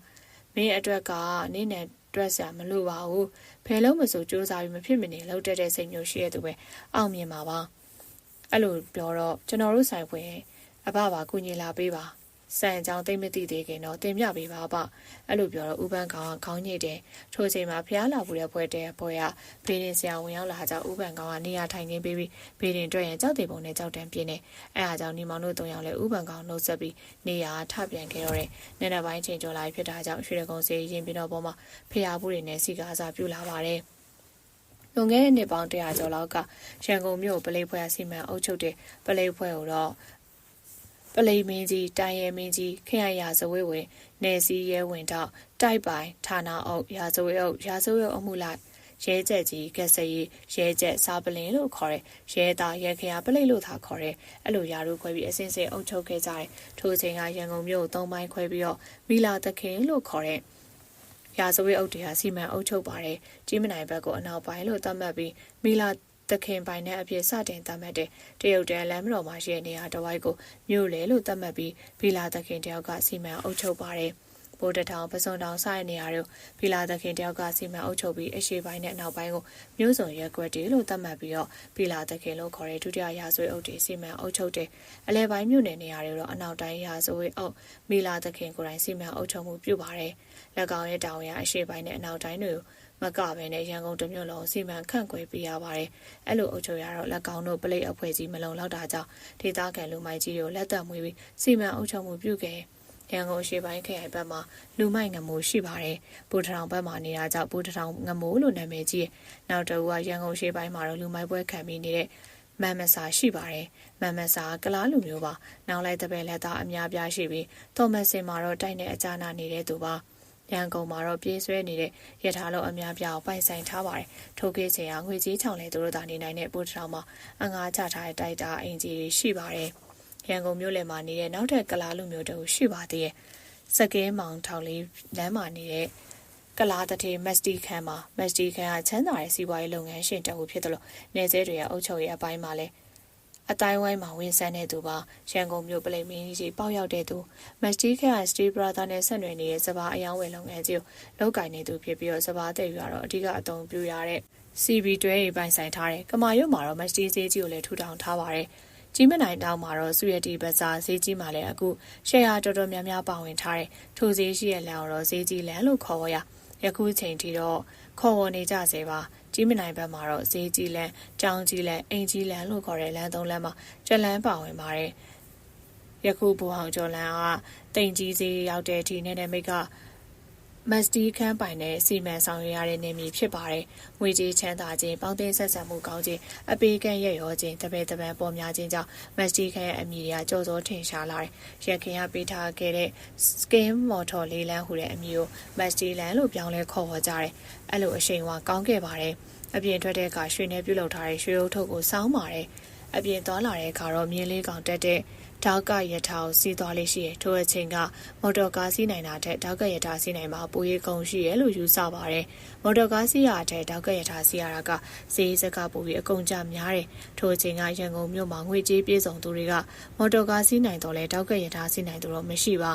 တောက်ကရထားမောင်းသူကမဟာရာဂျာစော်ဘားတွေဝစ်စင်တဲ့အဝတ်စားမျိုးဝစ်စင်ထားတော့လဲအနောက်တိုင်းဝစ်စုံတွေဝစ်စင်ရတော်လည်းကောင်းဝစ်စင်ပြီးတော့မောင်းနေရတော့ပဲခန္ဓာထဲဝါမှုရှိကလာလူမိုက်ကလာတတိတဦးဖြစ်တယ်သူကလူမိုက်ပွဲခံထားတော့လဲသူ့ကိုယ်တိုင်တော့ဘာမှမလုပ်ပါအကြောင်းကိစ္စရှိပါမွေးထားတဲ့ကလာလူမိုက်တို့သာစီခိုင်းပါတယ်ထို့ချိန်ကမော်တင်ကလေးတစ်ဝိုင်းမှာနာမည်ကြီးရဲ့လူမိုက်တူရှိသေးရဲ့ပုံနာပါထွန်းကလမ်းတော်စက်တက်လမ်းမှာနေထိုင်ပြီးတပန်းနေနဲ့ထိုရဲကွက်ကိုစိုးမိုးထားတဲ့သူကလာကပြတူဖြစ်ပြီးတော့လက်ကောင်လက်သက်မွေးထားတဲ့ကလာလူမိုက်ဗမာလူမိုက်တွေရှိတယ်အဓိကအလုပ်ကလုပ်ငန်းရှင်တွေထံကလိုင်းကြီးလို့ခေါ်တဲ့စက်ကြီးကောက်ခံခြင်းဖြစ်ပြီးတော့စီးပွားရေးကောင်းနေတော့လဲလုပ်ငန်းတစ်ခုခုပြဖို့လိုအပ်ရာအငိမ့်ထောင်တဲ့လုပ်ငန်းကိုဗန်းပြလုပ်ကိုင်းတဲ့လက်ကောင်ကလမ်းမတော်နဲ့တစ်ဝိုင်းမှာကြီးစိုးထားကြပြီးဖြစ်တော့လမ်းမတော်ဖိုးတုံးမပေါ်ခင်အထိပါလမ်းမတော်ဖိုးတုံးပေါ်ပေါက်လာတဲ့အခါလမ်းမတော်14လမ်းထိပ်မှာနေထိုင်ရနေရခြင်းကမဝေးလာပါနောက်ပိုင်းလမ်းမတော်ဖိုးတုံးပေါ်လာတော့လမ်းမတော်နေမြေကလူမိုက်ကောင်းဆောင်နေအောင်ဖြစ်ပြီးအဆင်မပြေလာပါလုပ်ငန်းရှင်တွေကဘယ်လူမိုက်ကိုစက်ကြီးပေးရမယ်မသိအောင်ဖြစ်နေပါတော့တယ်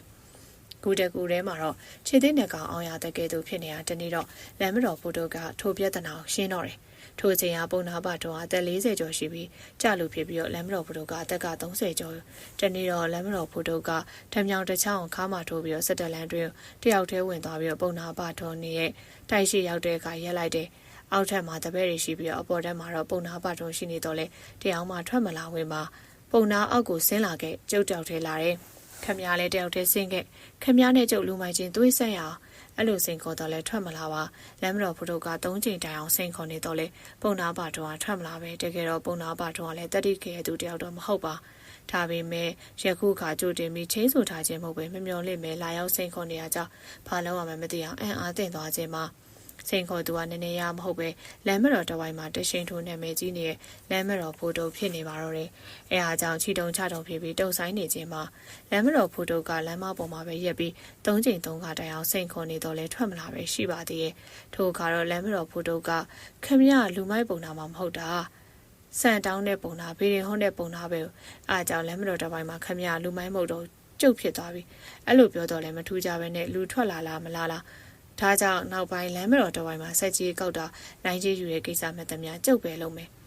ခမည်းဝင်မရှုပ်နေတော့တကယ်လို့ဝင်ရှုပ်လိုက်ဇက်ပြုတ်ပြီးသားမှတ်ပြီးတော့ခမည်းကိုထပ်ပြောဦးမယ်ကျုပ်နာမည်ကိုတိတိကျကျမှတ်တာလမ်းမတော်ဖိုးတုံးတဲ့အဲ့လိုပြောပြီးတော့ပြန်ဝင်သွားတယ်နောက်ပိုင်းပုံနာပတွန်ထံမိတ်စိတ်တက်ကြပြီးတော့လူမိုင်းလုပ်ကိုပဲမလုပ်တော့ပဲအငိတ်ပွဲဇက်ပွဲထူထောင်တဲ့လုပ်ငန်းတွေကိုသ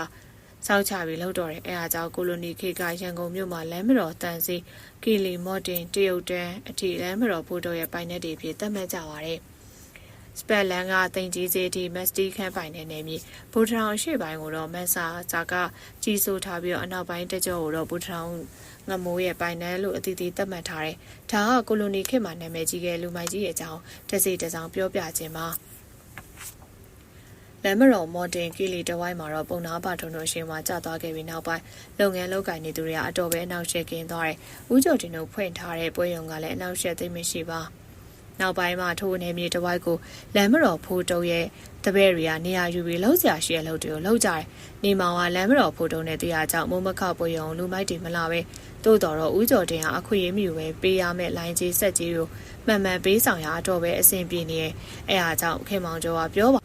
နေမောင်ငါအဖေကမင်းကိုအတော်လေးကျေးဇူးတင်တယ်ဘလို့ကြောင့်လဲပုံနာပါထွင်လူမိုက်တွေလာတော့တိုက်ခိုက်ပြီးရှင်းပေးတယ်အခုမင်းကလမ်းမတော်ဖုတ်တုံးနဲ့အဆင်ပြေနေတော့ဘယ်သူမှလာပြီးအနောက်ရှက်မပေးဝင်ကြအောင်ဒါကြောင့်ငါတို့မိသားစုကမင်းကိုကျေးဇူးတင်နေကြတာပါဒါကငါတက်နိုင်သမျှအကူအညီပေးရဒီလောက်ကျေးဇူးတင်ဖို့မလိုပါဘူးနေမောင်ကအေးအေးဆေးဆေးပြန်ပြောပြတယ်နေမောင်မင်းတို့ဒီမှာဘလောက်ကြာအောင်ဆက်လုပ်ပေးမှလ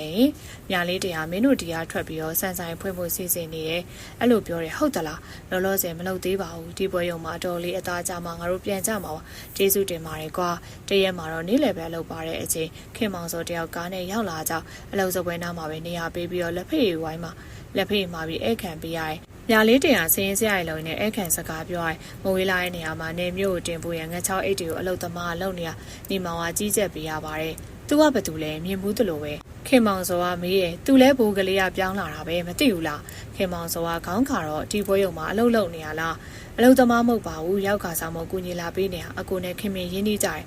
ထို့သို့ပြောတော့ခင်မောင်စောကထပ်မမီတော့ပါအဲဒီခိုင်းပဲပွဲရုံရှိကိုနောက်ထပ်ကားတစ်စင်းရောက်ပြီးတော့ရက်လိုက်တဲ့နောက်တော့ကားပေါ်လူတယောက်ဆင်းလာတယ်လမ်းမတော်ကတ်ကိုရွှေ့ပြောင်းလာတဲ့အမှုလိုက်ရာဇဝေးအုပ်ကြော်စွာပါကြော်စွာအောင်မြင်တော့ခင်မောင်စောကမျက်နှာပြက်သွားတယ်ကြော်စွာဝင်လာတာမြင်တော့နေမောင်ကလှုပ်လဲစားလှုပ်တွေကိုထားခဲ့ပြီးအပြင်ကိုထွက်သွားတယ်ကြော်စွာပါလာမင်းလမ်းမတော်ကတ်ကိုပြောင်းလာပြီးတင်ကြတယ်ငါလာမလို့စဉ်းစားနေတာငါမင်းတို့အိမ်ကိုရောက်ခဲ့သေးတယ်ဒီပွဲရုံမှာအလုပ်လုပ်နေရလို့ပြောလိုက်လို့လိုက်လာတာဒါဘသူ့ပွဲရုံလဲခင်မောင်ကျော်ပွဲရုံပိုကလေးမှာတော့ကကန်နာလမ်းဘက်မှာဆိုင်ပွင့်ကြတာဟိုမှာထိုင်နေတာမြလေးတင်မဟုတ်လားနေမောင်ကခေါင်းညိတ်ပြတယ်သူ့နာမှာထိုင်နေတာ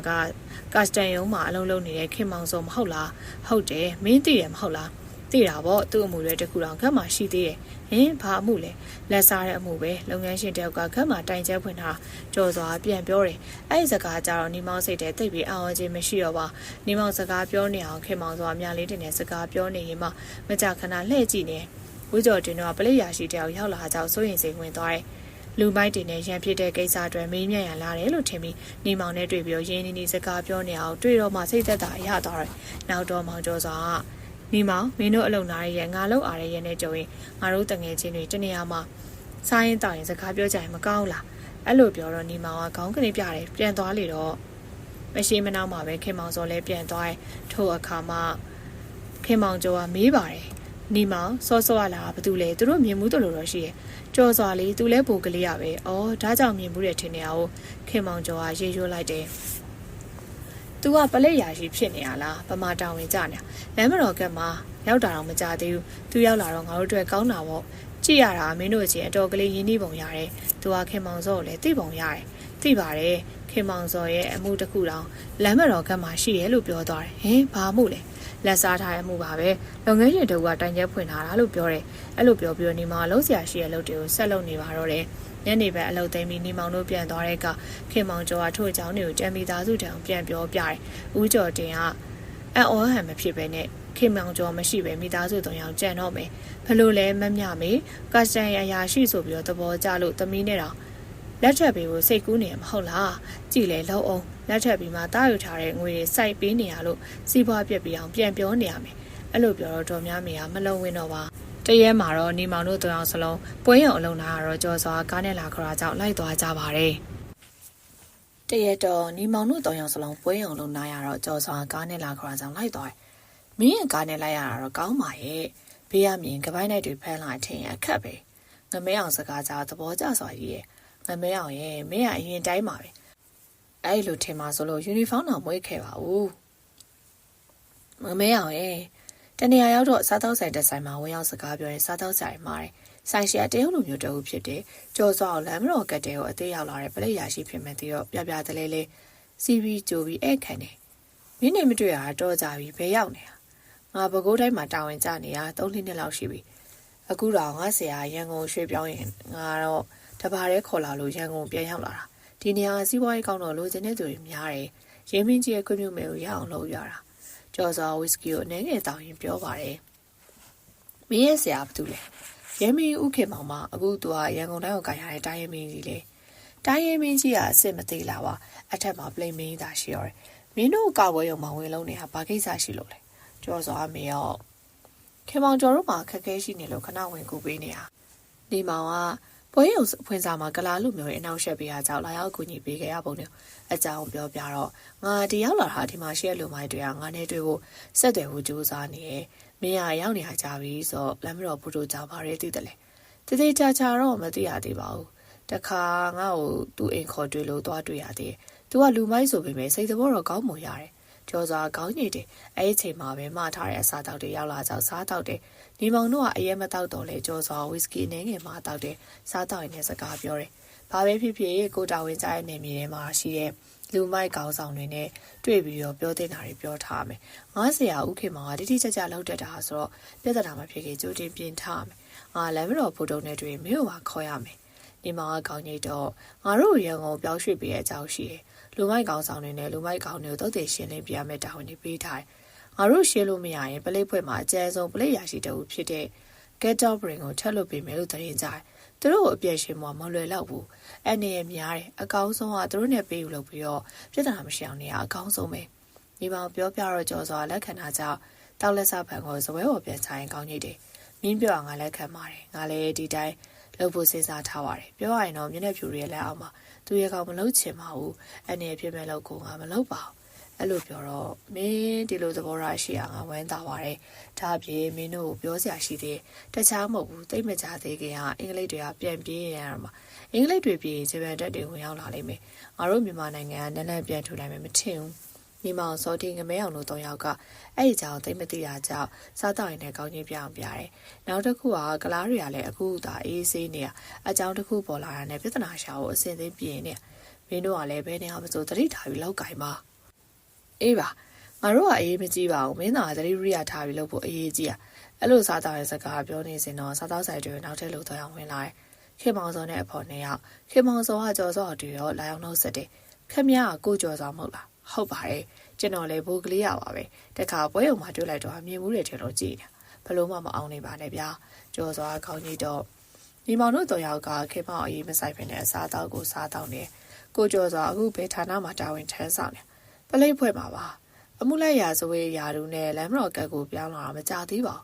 အေးဗျာတမျိုးရဲသားစီအခုလိုပြန်တွေ့အောင်ဝမ်းသာပါကျွန်တော်ကကက်စတန်ရုံးမှာအခုအကောက်ခုံမှုရာတူနဲ့တာဝန်ထမ်းဆောင်နေပါတယ်နောက်မှကိုကြော်စွာနဲ့အေးစစ်စစ်လာတွေ့ပါအောင်မယ်လာခဲ့ပါအဲ့လိုဝိဇ္ဇေတက်ကြီးပြောမှနေရာပြန်ထွက်သွားတယ်စားတော့ပြီးတော့ကြော်စွာလက်ကောင်ကားနဲ့ညီမတို့3ယောက်ကိုအလုံပတ်ပြန်ပို့ပြီးရန်ကုန်မြို့ရဲ့ညာအုပ်ပိုင်းအချိန်မှာလည်းအစီအပြေအောင်နေနဲ့တင့်တယ်လေးရှိနေပါတယ်ရန်ကုန်မြို့လူမိုက်လောကမှာတော့လမ်းမတော်ဖိုးတော်လို့ထင်ရှားလာတဲ့ကိုဖိုးတော်ကိုတာရီခရိုင်တာယာဝဲရွာမှာမွေးဖွားခဲ့မွေးသက်ဂရီက1951ခုခရစ်1890ပြည့်နှစ်အမိဖကဦးစံနေနဲ့တော့ချစ်ပူတော့ပါအကိ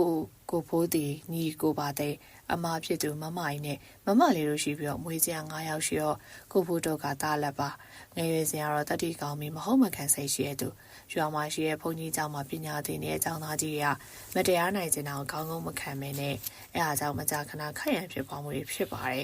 သူ့မှာတော့အပြည့်ရှိတယ်လို့အပြည့်မရှိတယ်လို့ရေဝုံပြန်ပြောတတ်တယ်မိဘတွေကကျောင်းနိုင်ဆရာထံမှာတော့ကိုဖိုးတို့ရဲ့စာတောင်တွက်ချက်ပြီးဒီကလေးကကြီးလာတဲ့အခါနာမည်ကျော်ကြလူသိများလာတဲ့ပုဂ္ဂိုလ်တယောက်ဖြစ်လာလိမ့်မယ်။ဒါပေမဲ့ကောင်းတဲ့နာမည်ကြီးရမျိုးတော့မဟုတ်ပါဘူး။နာမည်ဆိုးနဲ့ကြော်ကြတာမျိုးဖြစ်ပါလိမ့်မယ်။ဆရာတော်အဲ့လိုတွက်ချက်ပြောတော့မိဘနှစ်ပါးအတော်ပဲစိတ်မချမ်းသာဖြစ်ပြီးတော့ဒါပေမဲ့ဘာမှမတည့်နိုင်ပါကိုဖိုးတို့ရဲ့မိဘတွေကနေမှနေစင်ရပဲစီးပွားရေးအသင်ချောင်းလဲကြသူတွေ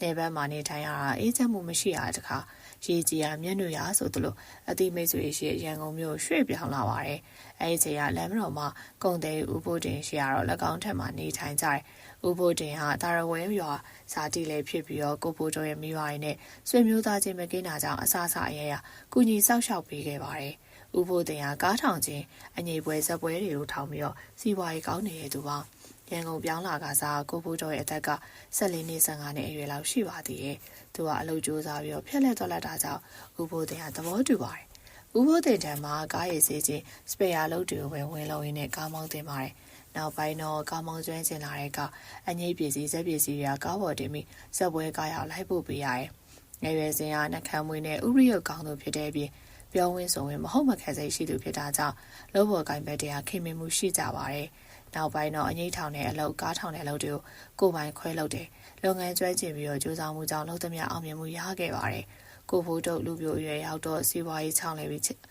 းထိုချိန်ရရန်ကုန်မြို့မှာတော့ကလားလူမိုက်တွေရှိနေပါပြီကလားလူမိုက်တွေကတယောက်ချင်းမိုက်တာမျိုးမဟုတ်ဘဲနဲ့အုပ်စုဖွဲ့ဖို့စီးပွားရေးသမားတွေထံမိုက်ကြီးခွဲယူကြခြင်းမှာမိုက်ကြီးဆိုတဲ့ဝါရကရန်ကုန်မြို့မှာကိုလိုနီခေတ်ကလူမိုက်တွေများမိုက်ကြီးတောင်းရပါပေါ်ပေါက်လာတဲ့ဝါရပါမိုက်တဲ့သူကိုကြေးပေးရတယ်ဆိုတဲ့စကားဖြစ်ပါတယ်ကိုဖိုးတို့ကားထောင်ချင်းအငိမ့်ထောင်ချင်းလောက်ရတယ်လူမိုက်တွေကမိုက်ကြီးတောင်းတဲ့ကပေးခြင်းတော့လဲပေးရတယ်မပေးပါကားလိုက်နေတော့အနောက်ရှက်ပေးခြင်းအငိမ့်ပွဲတွေကားတဲ့ကလာရောက်အနောက်ရှက်ပေးကြကြောင့်ပွဲပြရခြင်းရှိပါတယ်မပေးခြင်းပဲပေးနေရခြင်းပါအဲ့ချိန်ကမဟုတ်မခံစိတ်ရှိတဲ့ကိုဖိုးတို့ကလူမိုက်တွေပေါ်မကြည်မနဲ့ဖြစ်နေခဲ့တနေ့အခွင့်သာပါကလေးစားပြန်ခြင်းပဲလို့လည်းစိတ်ထဲတီးမဲ့ထားတယ်နောက်ပိုင်းတော့စီးပွားရေးကောင်းလာတဲ့ကမိခင်ဖြစ်သူတော်ချစ်ဘူးကတင်ကြီးစင်းမှာဈေးအောင်ထွက်တယ်။အဲဒီကကိုဖိုးတုံးနဲ့ဘူးစာဆောင်ခဲ့တဲ့မသိမ်းမြိုင်မိဘတွေကတော်ချစ်ဘူးကိုအကူအညီပေးခဲ့ပါတယ်။ဈေးအောင်ဈေးဝယ်ပညာသင်ကြားပေးခဲ့မသိမ်းမြိုင်မိဘတွေကတင်ကြီးစင်းနဲ့ကက်လျက်ရှိတဲ့24လမ်းမှာနေထိုင်ပြီးတင်ကြီးစင်းမှာဈေးအောင်တဲ့အလုပ်လုပ်ပါတယ်။ရန်ကုန်သူရန်ကုန်သားစစ်စစ်တွေပါ မသိများရဲ့အမေအတော်တွေကဈေးရောင်းဈေးဝယ်အလုံးနဲ့အသက်မွေးပြီးတော့အေးအေးနေတဲ့သူတွေပါဥပုသ်ဆောက်ခြင်းဖျားသွားခြင်းနေပြီး38မိနစ်ပွဲပြီးအလုပ်တွေလုပ်တယ်မင်းကြီးမင်းလေးနဲ့ပါစောင့်ရှောက်ပေးနေရဲဆိုရယုံကြည်မှုလည်းရှိပါတယ်ဈေးသူဈေးသားတော်တော်များများအဲ့ဒီလိုယုံကြည်ကြပါတယ်တော်ချေဘူးနဲ့မတန်းများရဲ့အမေအတော်တွေကအတော်ပဲခင်မင်းရင်းနှီးမှုရှိပြီးတော့ဆွေမျိုးသားချင်းကဲ့သို့နေထိုင်ပါတယ်ကိုဖိုးတို့ကအသက်20ကျော်ရွယ်ရောက်လာတဲ့ကလမ်းမတော်ဘက်မှာအငိမ့်ထောင်ခြင်းကားထောင်တဲ့လုပ်တွေကအတော်ပဲကောင်းနေရတော့စီးပွားရချောင်းလဲလာတယ်တော်ချေဘူးကတိတ်ကြီးစေးမှာဈေးအောင်တဲ့အလုပ်ကိုထားလုပ်တယ်တော်ချေဘူးကဝိုင်းဝန်းလောက်ကင်ပေးသူကကိုပါသိန်းနဲ့မမလေးရဲ့မောင်နှမအဲ့လိုခင်မင်းရင်းနေလာတော့ကိုပေါသိန်းကမသိန်းမြောက်မကြီးကျွန်တော်တို့နဲ့ဆွေမျိုးတော်ရင်မကောင်းဘူးလားအဲ့လိုနောက်ပြောင်တလို့ပြောတော့ငါကနင်တို့အကိုလိုဟာမျိုးတသက်မပြောနဲ့ဆယ်သက်တောင်စိတ်ကူးတယ်မထည့်ဘူးအဲ့လိုပြောတော့လေခင်မင်းနေတွေဖြစ်တာကြောင့်ကိုပါသိန်းကတော့စိတ်မဆိုးပါမသိန်းများတော့နကနာဝဲသွားเสียရှိပါသူ့ကိုယ်တိုင်ကားနဲ့အကျိုးကိုလှုပ်ပြီးတရတော့မသိန်းများတယောက်ကားပေါ်ပါလာတယ်အိမ်ပြန်မပို့တော့ဘဲနဲ့ကိုဖိုးတုံးနေတဲ့အိမ်ကိုခေါ်ပြီးအခန်းထဲထည့်ပြီးတကားပိတ်ထားပါတယ်ဘာမှမတက်တာတော့ပါအားမတန်တော့မှန်လျှော့ရပါပြီကိုဖိုးတုံးခန်းထဲဝင်လာတော့မှသဘောပေါက်ရတယ်နင်ဘလို့လောက်တာလဲငါ့ကိုပြန်ပို့ပေးပါနင်ကိုချစ်လို့ကြံစီရပါငါအိမ်အောင်ရောက်နေမှာတော့ပြန်မပို့တော့ငါမိဘတွေစိတ်ပူနေကြလိမ့်မယ်နင်သဘောကျရင်မိဘတွေစီမှာပြောဆိုတောင်းရင်ယူပေါ့နင်ကိုအဲ့လိုယူလို့မှမရတာစိတ်မပူပါနဲ့နင်နဲ့ငါနဲ့ခွေရလိုက်သွားပြီလို့နင်အမေနဲ့တော့အကြောင်းပြပါဒီလိုလုပ်လို့ရမယ်လားနင်ကိုအခုမပြောနဲ့တေးအောင်မလွမ်းဘူးထို့ချိန်တော့မသိမ်းမြကိုဖိုးတုတ်ကိုတေးမလွမ်းစီလို့ခေါ်တော့တယ်ကိုဖိုးတုတ်နဲ့မသိမ်းမြအသက်ချင်းအတူတူကိုဖိုးတုတ်က3ရက်သာကြီးပါတယ်မသိမ်းမြအရှက်ကြောက်ကကြီးရသူဖြစ်တာကြောင့်ကိုဖိုးတုတ်ကိုမချစ်ခဲ့တော့လေအပြောင်လည်းမလောက်တော့ပဲနဲ့လက်ခံပေါင်းတင်ခဲ့ပါတယ်ကိုဖိုးတုတ်ကလူမိုက်တူဖြစ်တော့လေမိဘအောင်ရိုသေးပြီးပြောစကားနားထောင်တယ်မသိမ်းမြပေါ်ချစ်ခင်နေတဲ့မှုရှိအားကြောင့်တီးကန်စကားပြောအားကြောင့်မသိမ်းမြပြောတာနားထောင်တယ်နင့်ကိုမချစ်ပေမဲ့ငါမိကောင်းဖခင်သားသမီးဖြစ်တော့ဖြစ်ပြီးမှအပြောင်လည်းမလှုပ်တော့ပါဘူးဒါပေမဲ့ငါစကားကိုနားထောင်ရမယ်အဲ့လိုပြောပါတယ်ဘာတွေကိုဘယ်လိုနားထောင်အောင်ငါတစ်မျက်နှာနဲ့နှစ်မျက်နှာမပြောင်းချင်လို့နေနဲ့ပဲပေါင်းမယ်ဒါပေမဲ့ငါပြင်တခြားအမြောင်မထားရအောင်အေးပါကိုဘိုးတို့ကအေးပဲပြန်ပြောတယ်ငါကကိုတော်လေးကိုရွယ်ကိုတော့အိမ်မှာတရုတ်အမဲသားမစားရအောင်ကိုဘိုးတို့ကတစ်ချက်ပြောပြီးတော့အေးပါစားကျင်စားတော့ဆိုင်မှာသွားစားပါမယ်အိမ်မှာမစားပါဘူးအဲ့လိုပြောတော့ငါအိမ်မှာရှိနေရင်အပေါင်းပေါ်တွေခေါ်ပြီးအယုံဝိုင်းမဖွဲ့ရအောင်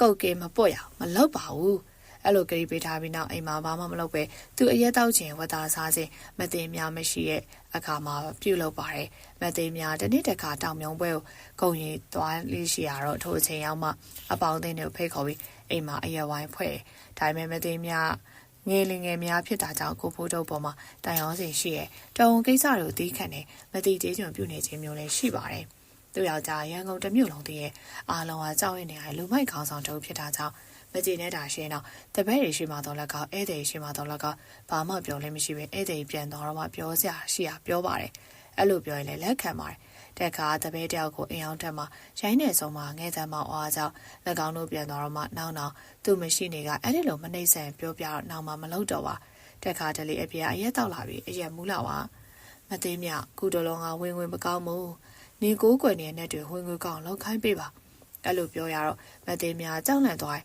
သူမအနေနဲ့ကိုဖိုးတုံမကြောက်တော့လေမင်းကြီးမင်းလေးနဲ့ကိုတော့ကြောက်တယ်ကိုဖိုးတုံရိုက်မှာမကြောက်ရတော့လေနဲ့တိုင်မှာတော့ကြောက်ရပါတယ်အဲအားကြောင့်ချက်ချင်းအိမ်မော်တက်သွားပြီးတော့နှရုပ်တွေထားတဲ့နေရာကိုသွားပြီးတောင်းပန်ရတယ်ကိုတော်ကြီးကိုတော်လေးတို့ရဲ့ဒီအမိုင်မိုက်ပြောတော့ခွေမြူကြပါနဲ့ခွဲလို့ပေးတော်မူကြပါသူလိုချင်တဲ့ငွေတွေများများရအောင်လေကုကြီးစောင့်ရှောက်ပေးတော်မူကြပါအမွေနဲ့တာရင်နဲ့နှရုပ်တွေကိုပတ်ပြန်ပြီးတောင်းပန်ရင်းနဲ့ကိုဖိုးတုံအလိုရှိကိစ္စပြည့်စုံစေဆူတောင်းပေးတတ်တယ်မသိမြအပြင်အားသာမောင်မတင်းနေပြောဆိုဆက်ဆံနေတော့လေစိတ်တရားတိုင်အောင်စဉ်ရှိပါတယ်ထို့ပြင်တော့ဘာသာရေးကိစ္စတွေဆောင်ရွက်ရတော့လက်ကောင်းနန်းနဲ့ပတ်သက်တဲ့ကိစ္စတွေဆောင်ရွက်ရတော့လက်ကောင်းကိုဘိုးတုတ်ကပြောဆိုကန့်ကွက်ခြင်းမရှိရဲ့အပြင်အလူတန်းကိစ္စတွေရှင်ကုညီပေးတတ်တယ်အကောင်တို့နေရဲ့တိုက်က14လမ်းထိပ်မှာရှိအားကြောင့်တရတော်ចောင်းတိုင်းနဲ့လည်းမဝေးပါအဲအားကြောင့်တရတော်ចောင်းတိုင်းရလာတဲ့တန်50ပေါက်ပေးပြီးစုံလောင်ခြင်းထိဖက်နဲ့တင်ငန်းစားတီတို့လူချင်း14လမ်းနဲ့ကျုံကြီးလမ်းတောင်မှာရှိလက်ကောင်တို့နေပေါ်တက်မှာဗုဒ္ဓဝင်းနေတာညစဉ်ဝေးရခြင်းလာစဉ်တန်ကအပါ90ပေးပြီးစုံကက်ခြင်းတရားနာခြင်းဒလာတက်ကဖျားကိုစုကက်ခြင်းတို့ပြီးတော့ကိုဘိုးတို့ကခွင့်ပြုပေးခဲ့ပါတယ် ထို့ပြင်တော့ပျော်ပွဲရွှင်ပွဲကိစ္စပြုလုပ်လည်းမကန့်ကွက်ပါမသိမြဈေးသူဈေးသားဖြစ်တာကြောင့်ဘာသာရေးကိစ္စနာနဲ့ပတ်သက်တဲ့ကိစ္စအပြင်ပျော်ပွဲရွှင်ပွဲကိစ္စတွေလည်းဝါသနာပါတဲ့သူဖြစ်ပါတယ်တကြံကာလာရောက်ရင်ဆက်လေးလန်းထိပ်မှာမန်တက်ကြီးထိုးပြီးငန်းတဲ့စိတ်ကပ်ပြီးပျော်ပွဲရွှင်ပွဲကျင်းပရတနေ့အတော်ပဲကုန်ချငွေများပါတယ်အဲ့ဒီပြင်ကိုဖိုးတုတ်ကနာမည်ကျော်လူမိုက်တူဖြစ်တော့လဲစေတနာကောင်းတဲ့သူတူပါသူလန်းထွက်သွားလို့ဒုက္ခရောက်နေသူတွေအကူအညီပေးတတ်ပါတယ်အင်ကြီးမရှိရင်အင်ကြီးပစိုးမရှိရင်ပစိုးဝယ်ပေးပြီးစားစရာမရှိပါစားစရာဝယ်ပေးတတ်တဲ့သူတက်ခါကျုံကြီးလန်းဘက်မှာတောင်းရင်စားတော့နေသူတို့ဟာအင်ကြီးမရှိအားကြောင့်ခိုက်တော်ချမ်းနေအောင်မြင်တာကြောင့်လက်ကောင်းဝစ်ထားတဲ့ကုတ်အင်ကြီးကိုချုပ်ပေးထားခဲ့အဲအားကြောင့်သူ့နှလုံးလိုက်လူမိုက်တူလို့ပြောစမှပြုခဲ့တနေ့တော့နည်းနည်းပိုင်းစီမှာပဲကိုဖိုးတုတ်နေဧည့်သည်3ယောက်ရောက်လာနေရလာကြတဲ့သူတွေပါကိုဖိုးတုတ်ကလက်ကောင်းတို့မသိတော့လဲအောက်ထက်မှာပဲနေရာထိုင်ခင်းပေးပြီးလာရင်ကိစ္စကိုမေးရတယ်ဖေရလာကြတာဘာကိစ္စရှိလို့ကျွန်တော်တို့ကတာရဲဝါရာခါပါဥဖို့တို့ရဲ့ဖခင်ဥဆိုင်နေနဲ့တာချင်းမကင်းကြပါဘူး။အော်ကျုပ်ရွာလူတွေပဲဟိုအဲ့လိုပြောပြီးတပည့်တယောက်ကိုလက်ဖိတ်နဲ့အစားတောက်တွေခိုင်းပြီးကျွေးမွေးရဲ့ဘာကိစ္စရှိလို့ဒီကိုရောက်လာကြတယ်။ကျုပ်တို့ရွာမှာဘုန်းကြီးကျောင်းဆောက်ဖို့ရန်ကုန်မှာလိုတဲ့ပစ္စည်းတွေလာဝယ်ကြတာပါ။ကိုဖိုးတို့စိတ်တဲ့သူ့ထံအလူခံလာကြတယ်လို့ထင်လိုက်တယ်။တန်စိတ်တော့ဈေးဝယ်နေတော့ကပိုင်းနိုင်ခံလိုက်ရငွေတွေအလုံးပါသွားတယ်။ပြန်မို့ခီးစိတ်တောင်မကျန်တော့ပါဘူး။ဒါကြောင့်ကိုဖိုးတို့တစ်စိတ်လောက်အကူအညီပေးပါ။ပါသွားတာဘလောက်များတယ်လဲ။1000နီးပါးလောက်ရှိပါတယ်။ကောင်းပါပြီဒီကပဲစားတော့ရင်လည်းအေးအေးတသာစောင့်နေကြပါ။အဲ့လိုပြောပြီးတော့တိုက်ပြင်းထွက်သွားတယ်။အပြင်မှာစောင့်နေတဲ့တပည့်နှစ်ယောက်ကိုလွှဲခက်တုံထွက်သွားပြီးအတန်ကြာတော့ကလာနှစ်ယောက်ပါလာတယ်။ကလာနှစ်ယောက်ကကိုဖိုးတို့ကိုမြင်တော့များစွာကြောက်ရင်းနဲ့ဟာမင်းနဲ့အာချန်မင်းတို့ဒီမနေ့တန်စီတော့အလုပ်တစ်ခုဖြစ်ခဲ့ကြတယ်မဟုတ်လားအဲ့လိုမျိုးမလိမ်ဝင်ပဲဖြစ်ခဲ့ပါတယ်ဆရာကြီးဘယ်လောက်ရတယ်လဲ1000နီးပါးရှိမယ်ထင်ပါတယ်တေးသေးချာချာတော့မသိရသေးပါဘူးဟိုအိမ်ထဲမှာထိုင်နေလို့တော့ရောက်စရာနှိုက်ယူခဲ့ကြမဟုတ်လားကလာနှစ်ယောက်ကအိမ်ထဲကိုလှမ်းကြည့်ပြီး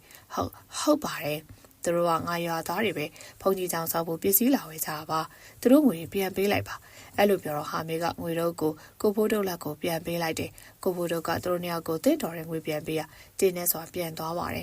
ဒါပေမဲ့ပြန်မပေးပါနေမဝင်ကအချုပ်တယ်ဝင်ရမှာသူတို့သဘောပေါက်တာကြောင့်မလုပ်ဝင်ပဲကိုဖိုးတုတ်ကအိမ်ထဲပြန်ဝင်လာပြီးငွေထုတ်ကိုပြန်ပေးပါတယ်ငွေတုတ်ကိုစစ်စစ်ကြည့်ပြီးရော့နေကျုပ်ကိုပြောပါအဲ့လိုပြောကြောင့်ငွေတုတ်ကိုဖြည်းဖြည်းစစ်စစ်ရတော့တခြားတစ်ချမ်းမှမရော့ပါကျေးဇူးတင်လိုက်တာဗျာကိုဖိုးတို့တော်မကဲကျုပ်တို့တော့ဒုက္ခရောက်ကြမှာသိချပါပဲဒီเจ้าတွေကိုရွာပြောင်းတဲ့ကဖုန်ကြီးကိုလည်းရှောက်ပါမယ်ရွာသူရွာသားတွေကိုလည်းပြောပြလိုက်ပါမယ်အဲ့လိုပြောတော့ပြန်သွားတယ်အဲ့ဒီเจ้าကလည်းမတော်ဖိုးတို့ရဲ့ဘဝစိတ်ပိုင်းချိုးဖြစ်ပါတယ်ကိုလိုနီခေတ်အချိန်ရရန်ကုန်မြို့မှာလူမိုင်ကြီးတွေခေတ်ကောင်းလို့ဝင်ငွေလဲတော့ပဲကောင်းခဲ့ရွှေတက်ချက်သားဝယ်ငွေ150တဲ့ပုံမပေးရပါစံတယ်ပြီးတစ်ချက်စီတက်ဆက်သားတစ်မက်နိုးစီ9တက်တာတပူတစ်ချက်ရှင်းနေစီတပလင်းတစ်မက်ဘဲဦးကျုပ်တစ်လုံး10ပြားပေးရတယ်ထိုခေတ်ခါရန်ကုန်မြို့လယ်မှာတိုက်နေမြေဝဲပါ4-5တောင်းထက်ပုံမပေးရပါလူနေထိုင်မှုမရှိတဲ့ဗဟန်ကုတ်ကရွှေကုန်နိုင်ဘက်မှာမြေခွဲကျဲဝယ်ယူပြီး3-4တောင်းထက်ပုံမပေးရပါအဲ့ဒီလိုငွေတန်မိုးရှိတဲ့အချိန်မှာတော့လမ်းမတော်ဖိုးထုတ်ဝင်ငွေကမနှဲပါတလားလေ1000-2000ရတယ်လမ်းမတော်ဖိုးထုတ်ကကားထောင်ထားခြင်းအငိမ့်ဖွဲထူထောင်ထားခြင်းဆိုင်အလုပ်တွေမှာဝင်ငွေရပါတယ်ထို့ပြင်လူမိုက်ခေါင်းဆောင်အတွက်ပေးရတဲ့နေ့စဉ်ဝင်ငွေရှိပါသေးတယ်စိတ်ဘက်ကားတင်ကတနေ့ငွေ20ကျပ်စိတ်ကန်းကူလီဖွဲတနေ့30ကျပ်တခိုးကပိုင်နိုင်တဲ့ထက်ပုံမှန်ဝင်ငွေရပါသေးရဲ့အဲ့လိုပေးရကြောင့်တခိုးကပိုင်နိုင်တဲ့ပလိတ်တွေဖန်တဲ့ကလိုက်လံဖြည့်ရှင်ပြီးတော့အမှုအလုပ်ကဆောင်ရွက်ပေးရပါတယ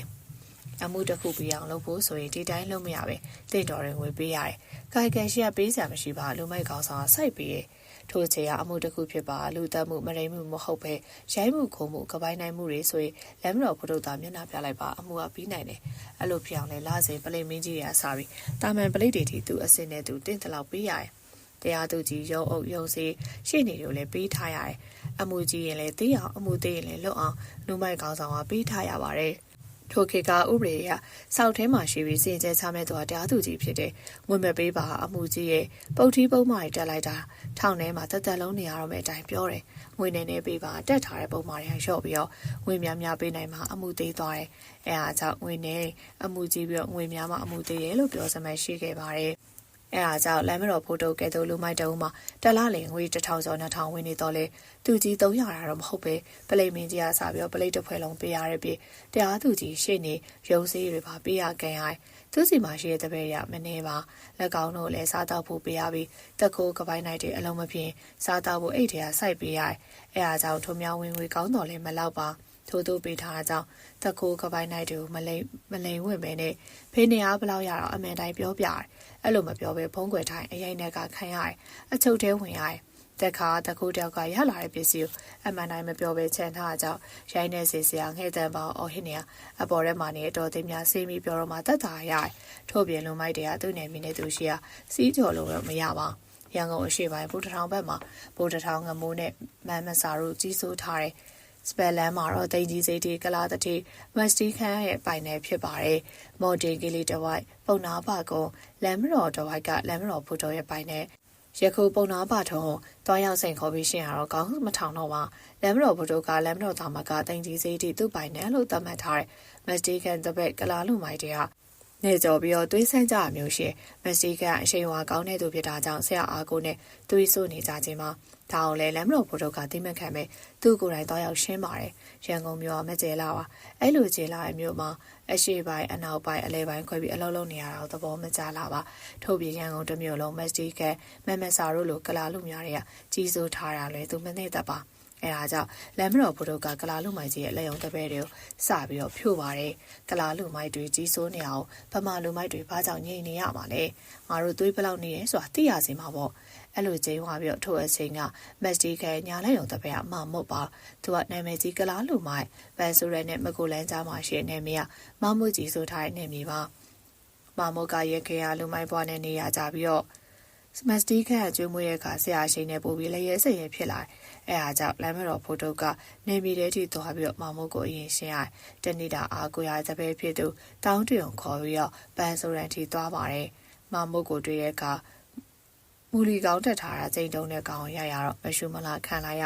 မမုတ်ကသူ့ကိုဘသူဝင်ရိုက်သွားမှန်းမသိလိုက်ပါရခင်ကသူ့သားနေဆက်ပြီးတော့သူ့ကိုနေဆက်မဲ့သူကမရှိခဲ့ပါရခုကဲသူမရှုမလားခံလိုက်ရမှာအရှိန်တက်ပြီးနေကြော်တဲ့ကိစ္စတွေမလုံးဝတော့ပါနောက်ပိုင်းလမ်းတော်ဖိုးတို့ကပုံနာပါထုံဆက်ရှင်းပါတယ်ဤတို့နဲ့လူမိုက်တွေကိုတယောက်ပြီးတယောက်ရှင်းပြရနောက်ပိုင်းလမ်းတော်ဖိုးတို့နာမည်ရန်ကုန်တစ်မြို့လုံးပြန့်နှံ့လာပါတော့တယ်အဲ့လိုနာမည်တရင်ကြီးလာတဲ့အမြဟိုရကောင်းလာတယ်လမ်းတော်ဖိုးတို့ပိုင်းနဲ့ဆက်လီလန်းအတိုက်အပြီးအခြားနေရာတွေမှာတော့မြေချမ်းတိုက်တာတွေဝယ်ယူထားတယ်ရွှေကုန်းနိုင်ဘက်မှာကုတ်ကိုင်းဘက်နမ်းမောင်လန်းဘက်မှာသူဝယ်ယူထားတဲ့မြေခွက်တွေရှိပါတယ်လမ်းမတော်ဖိုးတို့ထံမှာမြို့ပေါ်မှာသွားလာရင်စလုံကားနဲ့စီးပြီးမြစ်ထဲမှာသွားလာရင်ပဲချိတ်ဆက်လေးရှိရတော့အပေါင်းအသင်းတွေခေါ်ပြီးသွားစီရသွားလာတတ်တယ်သူအများဆုံးသွားတဲ့နေရာက9မိုင်မှာရှိရုပ်ရှင်ချမ်းမှာသူနဲ့ခင်မင်းရင်းနဲ့အမှုပညာသမားအကျော်ရုပ်ရှင်ဇာတ်လိုက်ကျော်ဆိုခင်မောင်ရင်စမင်းသားရွှေကြီးညိုတို့ပါကိုလိုနီခေအစိန်ကလမ်းမတော်နေမြေလို့သတ်မှတ်ထားနေရတဲ့မြောက်ဘက်မှာတည့်ရတွဲဆောင်တိုက်ပါဝင်ရက်ခုစေးကြောင်ရဲ့မြောက်ဘက်လမ်းအရှိဘက်ခေါ်တော်ဝင်လဲတောင်ဘက်မှာကန်းနာလဲအနောက်ဘက်မှာတော့သခင်မြပန်းချန်တိမီလာသခင်ရာဇဝဲအုပ်ချုပ်တဲ့နေမြေဖြစ်တယ်လို့လမ်းမတော်ဘုဒ္ဓပိုင်းနဲ့နေမြေလည်းဖြစ်တယ်လမ်းမတော်နေမြေမှာတော့တရုတ်ကလာခေါရင်ကြီးခေါ်တော်ဗမာကျွနေရက်ကွက်ပါခေါရင်ကြီးတွေကလမ်းချားဆွဲကြီးကပိုင်းနိုင်ချင်းနဲ့အရက်တော့ဖိတ်ရိုက်တဲ့ခေါ်တော်တွေက15လမ်း16လမ်းဗမာရှိကန္နာလမ်းတလျှောက်ကုလီထန်းကြီးတင်မော်လို့ကလာထမင်းဆိုင်ဖွင့်ကြီးကြက်ပဲကြက်ဥရောင်းဝယ်တဲ့အလုပ်လုပ်ပြီးအရက်တော့ချင်းနဲ့ဖိတ်ရိုက်ချင်းတွေပြုလုပ်တယ်တရုတ်တွေကဘိန်းပြောင်းထောင်ကြီးအရက်ဆိုင်လက်ဖိတ်ဆိုင်ခောက်ဆွဲကြော်ဆိုင်ကုံစုံဆိုင်အပေါင်ဆိုင်နဲ့ပြုတ်ဝဲဆိုင်အောင်ဆိုင်အလုပ်တွေလုပ်တယ်ကန္နာလမ်းဘက်မှာတော့15လမ်းမော်တင်ကီလီပဲရောက်တဲ့ဒီအလုပ်လုပ်နေကြတဲ့အလုပ်သမားတွေကဗမာလုပ်သမားမရှိသလောက်နေပြီးခေါ်တော့ကလာရီတာရှိကြပါတယ်ထိုအချိန်ကကန္နာလန်တော်အလုံးလုံးနေတဲ့ကလာရီတွေနဲ့2300တမနဲ့ရှိပါတယ်ထိုထဲမှာတော့ကပိုင်းနိုင်တဲ့သခိုးတွေပါဝင်ကြပါတယ်1930ပြည်နယ်ဝင်းကျလောက်ကတေမောချင်းနဲ့စိတ်ကန်းကုန်တင်ကုန်ကြအလုပ်သမားမှန်သမျှကလာလူမျိုးတွေဖြစ်တဲ့ခေါ်တော်လုပ်သမားတွေများတော့လေခေါ်ရင်ကြီးကလာတွေလည်းရှိပါတယ်ခေါ်ရင်ကြီးတို့ကနေပူမိုးရောင်မဲရှောင်းအင်ကြီးမဝေနိုင်ငံပိုင်တစ်ခုဝယ်ပြီးအလုပ်လုပ်နိုင်တယ်လက်ကောင်းတို့ကြီးမှာအမြဲတမ်းအရက်တောက်ပြီးချွေးနဲ့အရက်နဲ့နိုင်စော်နေတတ်ပါတယ်ထမင်းမစားသေးတာအရေးမကြီးတော့လေအရက်မတောက်ပါမဖြစ်ပါ ကုန်တက်ခောက်ထန်လာအရဲဆိုင်သွားပြီးအရဲတစ်ခွက်တောင်းလိုက်နဲ့အလုံလုံးကြပါတယ်နောက်ပိုင်းတော့စိတ်ကန်းတစ်ဝိုင်းမှာသပိတ်မောက်မှုတွေပေါ်ပေါက်ပြီးအရေးကင်းစတင်ဖြစ်ပွားခဲ့နေရက1930ပြည့်နှစ်မေလ30ရက်1992ခုနှစ်နေုံလာဆန်4ရက်တောက်ကြနေမှာစတင်ခဲ့စိတ်ကန်းတစ်ဝိုင်းမှာရှိအလုံသမားအားလုံးအလုံမစင်ပဲရက်လိုက်ရတိမ်မောဘွားကုန်တင်ကုန်စားအလုံအားလုံးရက်တန်သွားတော့တယ်ဦးကျော်တင်တို့ကမိုးမခပွဲရုံမှာနေမောင်တို့တော့ရောက်ပါဝင်အလုံသမားတွေရှိကြပါတယ်ပွဲရုံပို့တဲ့ကုန်ပစ္စည်းတွေကိုလုံသမားနဲ့ကိုစင်းယူရတော့လက်ကလာလုံသမားတွေထုတ်တာတဲ့ဂိုင်မီစောင့်နေရကြောင်းမစင်ဝင်ကြပါစိတ်ကဲမှာအလုံးလုံးတဲ့အလုပ်သမားတွေပြအခြားကလားတွေပါလာရောက်ပြီးစုပေါင်းတာကြောင့်3-4ယောက်ရှိတဲ့နေရာဘလို့မှမတက်နိုင်ပါထို့ချိန်တော့နေမောင်တို့3ယောက်ကမိုးမခပွဲရုံမှာရှိပါသေးရဲ့ကန္နာတပ်ဘက်မှာရှိတဲ့ပွဲရုံတွေပါဝင်ဈေးရောက်ဈေးဝယ်ပြုလုပ်တဲ့ဆိုင်တွေလည်းပိတ်ထားကြတယ်နေမောင်ဘလို့လုပ်ရင်ကောင်းမလဲကလားလို့သမားတွေသပိတ်မောက်နေလို့တင်မောတွေပေါ်ပါလာတဲ့ကုန်ပစ္စည်းတွေတင်မရတယ်လို့ကုန်မောပစ္စည်းတွေလည်းတင်မောတွေချလို့မရအောင်ခဏတာစောင့်ကြည့်ရမှာပေါ့ဒီတိုင်းတော့အကြိုင်းနေမယ်မထင်ပါဘူးထို့အခါစောထင်းနဲ့ငမအောင်တို့ဝင်ပြောတော့ကို့ပွဲရုံကကုန်ပစ္စည်းတွေကိုလုံးနဲ့ကိုလုံသမားနဲ့ကိုတင်လို့မရအောင်လားဖယ်ရမလဲကလာလုံသမားတွေကအလုံးမလုံးပေမဲ့ထို့တွေကားတွေကိုင်းပြီးစောင့်နေကြသူတို့ကအနေနဲ့ပေးကြမှာပဲရက်ကြလာရင်ကုန်ပစ္စည်းတွေပျက်စီးမှလည်းစိုးရိမ်ရတယ်ထို့ကဲ့သို့ကလားလုံသမားအလုံးမစင်တာကြောင့်ကုန်တင်ကုန်ချမရှိပါရန်ကုန်စိတ်ကဲရောက်နေတဲ့တင်မော်တွေလည်းပြန်မထွက်နိုင်ကြပါရန်ကုန်မှာတော့စူပူမှုတွေဖြစ်နေတဲ့တရင်ကြကြောင်နေရတင်မော်တွေမလာဝင်ပဲရခေကကြက်ပြန်မကြစီကားပြီးလူတန်သူတန်နဲ့စီကားနေတဲ့ကန္နာတလျှောက်မှာယခုချိန်တော့အတန်နေတိတ်ပြီး6သွေးလျက်ပါတရက်တော့လမ်းမတော်ဖိုးထုတ်ကနေကလူနေအောင်ရောက်ပြီးညီမောင်လာခွာကြောင်လိုက်သွားတယ်ညီမောင်ကစိတ်ကဲအခြေအနေဘလို့ရှိလဲမကောင်းမှုဦးကြီးကလားလုံသမားတွေကသူတို့လည်းအလုံးမစင်ဘူးတခြားသူတွေစင်လဲရန်ရှာကိုစောင့်နေကြတယ်ဒါမကောင်းဘူးဒီလိုဖြစ်ရတာကလားလူမိုက်တို့တထေးတွေကသွေးထိုးပေးလို့ဖြစ်ရတာဟုတ်ပါတယ်တင်မောတွေပေါ်မှာပါလာတဲ့ကုန်ပစ္စည်းတွေကဗမာလူမျိုးတွေပိုင်တဲ့ပစ္စည်းတွေများတယ်ဒါတွေကိုပျက်စီးအောင်တမင်ကြံ့စီရပဲဟုတ်ပါတယ်ဦးမင်းကိုခေါ်တာချားမဟုတ်ပါဘူးဒီအခြေအနေကဒီတိုင်းကြည့်နေလို့မရအောင်တခုခုလောက်ရမယ်ဘလို့လောက်မှလဲဦးနေမောင်ကမေရောငါရန်ကုန်မြို့ထဲမှာရှိတဲ့ဗမာလူသမားတွေအားလုံးကိုခေါ်ခိုင်းထားတယ်သူတို့ရောက်လာရင်အလုပ်ဆင်းရမယ်သူတို့ကရန်ရှာကြမှာပဲရန်ရှာတော့လည်းပြန်ချမှာပေါ့ဘာမှမလုပ်ဘဲနေသူတို့ကိုကြောက်လို့ငြိမ်နေတယ်လို့ထင်ကြလိမ့်မယ်အလုပ်သမားတွေရောက်ပြီးတော့အလုပ်လုပ်စင်းရဲ့မင်းတို့ကဝင်းရံပေးကြပါစိတ်ချပါဥကြီးကျွန်တော်တို့လုပ်ပါမယ်အဲ့လိုပြောပြီးပြန်လာပြီးပြင်ဆင်ရရှိတာပြင်ဆင်နေနောက်တရက်တော့လမ်းမတော်ဖိုးထုတ်ခေါ်ထားတဲ့ဗမာလုပ်သမားတွေရောက်လာတယ်2000ကျော်3000လောက်ရှိတဲ့လက်နက်တွေပါတပါးရဲယူဆောင်လာတယ်အချို့ကကုန်တင်ကုန်ကြအလုပ်လုပ်ပြီးအချို့ကနှစ်ဘေးမှာဝင်းရံပေးပါတယ်အနေနဲ့ပေးလာတဲ့သူတို့တိုက်ခိုက်ပေးရတယ်ထို့ထဲတော့နေမောင်တို့3ယောက်လည်းပါပါတယ်ဗမာလူမိုက်တော်များများပါရတော့ကလာလုံးသမားတွေကဆက်မတိုးဝင်မယ်အဲအားကြောင့်အလုံးများလုံနိုင်ရတော့ကုန်တင်ကုန်ကြလုပ်တယ်လေအစိမြေချုံးမိသွားတယ်ကုန်တယ်နဲ့ပွဲစားလည်းစိတ်သက်သာရတယ်အားလုံးကအဲ့အချိန်ကိုကြည့်ပြီးလူမိုက်တော်ဖြစ်စေကမှုစီမံခန့်ခွဲမှုကောင်းတဲ့လမ်းမတော်ဖိုးထုတ်ကိုချီးကျူးကြတယ်အင်္ဂလိပ်တွေပြင်နိုင်ငံခြားကုန်တယ်ကြီးတွေကသဘောကျတယ်နောက်ပိုင်းတော့စိတ်ကံကိုအလုပ်သမားတွေစင်ခွင့်မပေးတော့ပဲဗမာအလုပ်သမားတွေသာဆက်လက်အလုပ်ကိုင်ရမှာပြဿနာတပြေးပြေးကြီးထွားလာပါတော့တယ်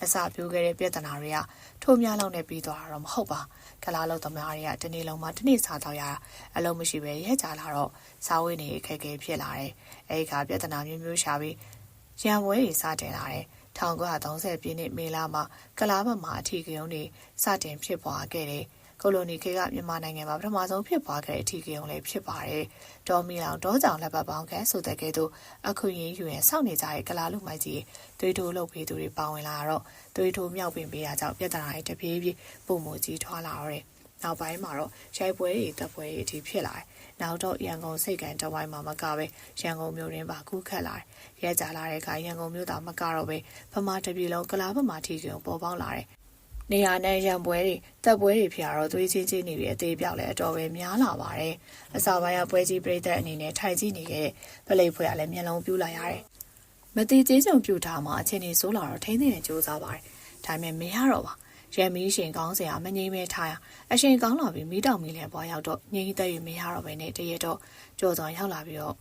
နေမမင်းတို့ဒီနေရာတစ်ဝိုက်မှာမနေနဲ့တော့အနေနဲ့များတယ်။မင်းတို့နေတဲ့အလုံးဘက်ကအေးတယ်။ပွဲရုံကလူတွေပါခေါ်သွားရင်ကောင်းမယ်အဲ့လိုပြောအားကြောင့်နေမဦးကျော်တင်တို့မိသားစုအကျိုးကြောင့်ပြောပြရတယ်ငါတို့ကနေကိုလည်းပြန်ဖို့မလွယ်ဘူးရန်ကုန်မြို့မှာလည်းသွားစရာနေရာမရှိဘူးဘယ်လိုလုပ်ရမလဲစိတ်မပူပါနဲ့ဦးအလုံးဘက်မှာကျွန်တော်တို့အိမ်ရှိပါတယ်ဟိုမှာအနေရကင်းတော့ဟိုမှာပဲလိုက်နေကြပါကျေးဇူးတင်ပါတယ်ကွာအဲ့လိုပြောပြီးပစ္စည်းတွေတင်ပြီးနေမောင်တို့နေကိုရွှေ့ပြောင်းနေ နေမောင်တို့မိသားစုကကောင်းမွန်စွာစီးကြိုအပ်ခဲ့ပြီးနေရာထိုင်ခင်းစီစဉ်ပြီးအစားအသောက်တွေတော့နေမီယာအဖော်တယောက်ခေါ်ပြီးထိုင်ခင်းချက်ပြုတ်ကျွေးမွေးပါတယ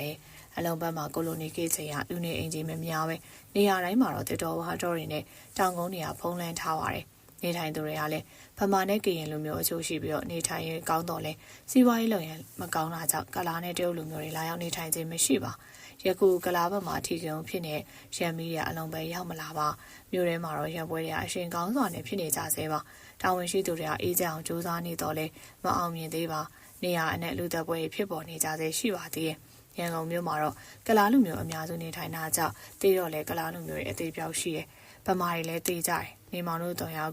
ကလက်နဲ့လင်းနာနဲ့ပွဲရုံသွားပြီးအခြေအနေကြည့်ပြီးဦးကျော်တရားလည်းပွဲရုံနဲ့တက်ဆိုင်နဲ့တော့အားလုံးနေမောင်ပေးထားတယ်နေမောင်တို့ကပွဲရုံစိတ်ချလမ်းမတော်ဖိုတိုတန်သွားပြီးအကူအညီပေးပါတယ်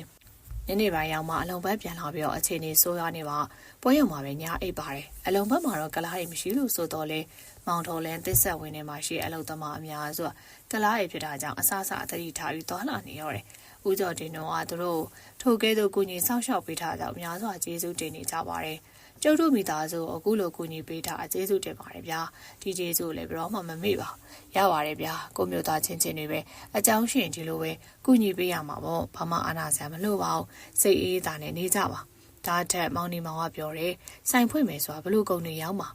စင်မင်းစေးထဲမှာဆန်ဆိုင်ဖွင့်ဖို့စီစဉ်နေရဒီလိုဆိုရင်တော့ဆိုင်ဖွင့်တဲ့ကိစ္စကူညီပေးပြစီဖိုးကလေးမှနေတော့ဆန်ဆက်ပိုင်ရှင်တွေနဲ့ရင်းနှီးမှုရှိပါတယ်လိုအပ်တဲ့ဆိုင်တွေမှာပေးပါမယ်ကျေးဇူးတင်ပါတယ်ဗျာတကူတကတော့မလုပ်ပါနဲ့ဥပါရှင်ကပြောတော့ဒါကတကူတကလောက်တာမဟုတ်ပါဘူးပွဲရုံတွေကုန်နေမိုင်းနဲ့ထဲ့မှာပေးမှာပါကျုပ်တို့ဘက်ကတော့တော့အကူအညီပေးပါရစေအခုတော့အချိန်တွေလည်းမကောင်းသေးတော့မလုပ်ဖြစ်သေးပါဘူးဆိုင်ဖွင့်တဲ့ချိန်ကဥကျော်တင်ပြောပါမယ်အဲ့လိုပြောတော့မှကျင်းနဲ့သွားဟန်နဲ့မြာလေးတရားနေမောင်နဲ့တွေ့တော့ပြောတယ်နေမောင်အခုလိုကာလမှာငါတို့မိသားစုကိုကာကွယ်စောင့်ရှောက်ပေးတာကျေးဇူးတင်ပါတယ်ဒီလောက်ကျေးဇူးတင်ဖို့မလိုပါဘူးမြာလေးတင်ရင်ငါတို့အလုပ်မရှိတဲ့အချိန်နင်တို့ကခေါ်ပြီးအလုပ်ပေးထားတဲ့ကျေးဇူးတွေလည်းငါတို့ပေါ်မှာရှိရပဲမဟုတ်လားငါတို့ကကိုယ်လို့ရှိရင်ဒီလောက်တော့ကာကွယ်ပေးရမှာပေါ့ငါတို့မိသားစုကနေတော့အလုပ်သမားတယောက်လိုသဘောမထားကြပါဘူးဟမ်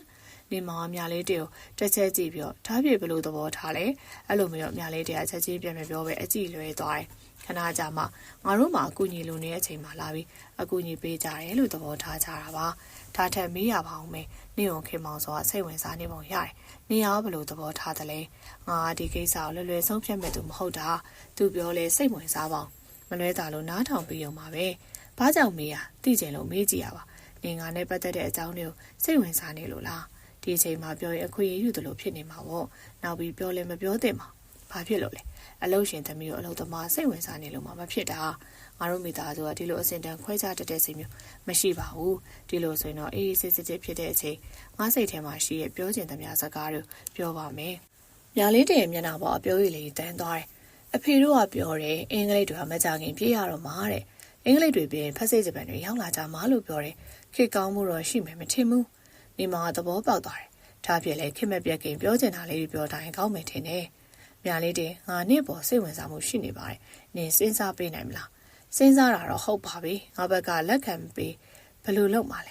မိဘတွေကခွင့်ပေးလက်ထပ်ပါမယ်ဦးကြီးနဲ့တော်တို့ကလက်ခံပေးနိုင်ပါမလာ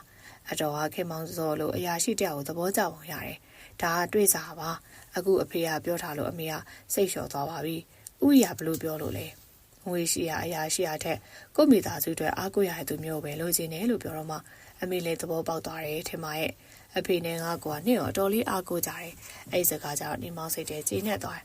်ဒါပြည့်ဦးကြီးကအားကိုးရတဲ့သူတွေ့နေပြီထင်ပါရဲ့ဒီလောက်ပြောနေအခုဒီသဘောမပေါက်သေးဘူးမြာလေးတွေမျက်စောင်းတစ်ချက်ထိုးတယ်ဒီစကားကြားတာတကယ်ပဲဝမ်းသာပါတယ်ဒါပြည့်နေအောင်လက်ခံပေးမှလာရင်ငါတသက်လုံးမိဘစကားနားထောင်လာခဲ့ရပဲအဖေသဘောကျတယ်ဆိုရင်ငါလက်ခံပေးရမှာပေါ့ဒီစကားကြားတာငါတကယ်ပဲဝမ်းသာပါတယ်အရင်ကမဖြစ်နိုင်ဘူးလို့ထင်တာတွေဖြစ်လာလို့လဲစိတ်ထဲအတော့အံ့ဩမိရဲ့လက်ထပ်ပြီးနေပမာနေမှာလဲဆန်ဆိုင်ဖွင့်ပြရင်အဖေနဲ့ငါညီရင်မောင်တို့ပဲလောက်ကြမှာငါပွဲရုံမှာနေနဲ့တူနေပြီလောက်ပေးပါမယ်ဒီလိုဆိုရင်ပိုကောင်းတာပေါ့အဖေလည်းငါအတွက်စိတ်ချလက်ချဖြစ်ရတာပေါ့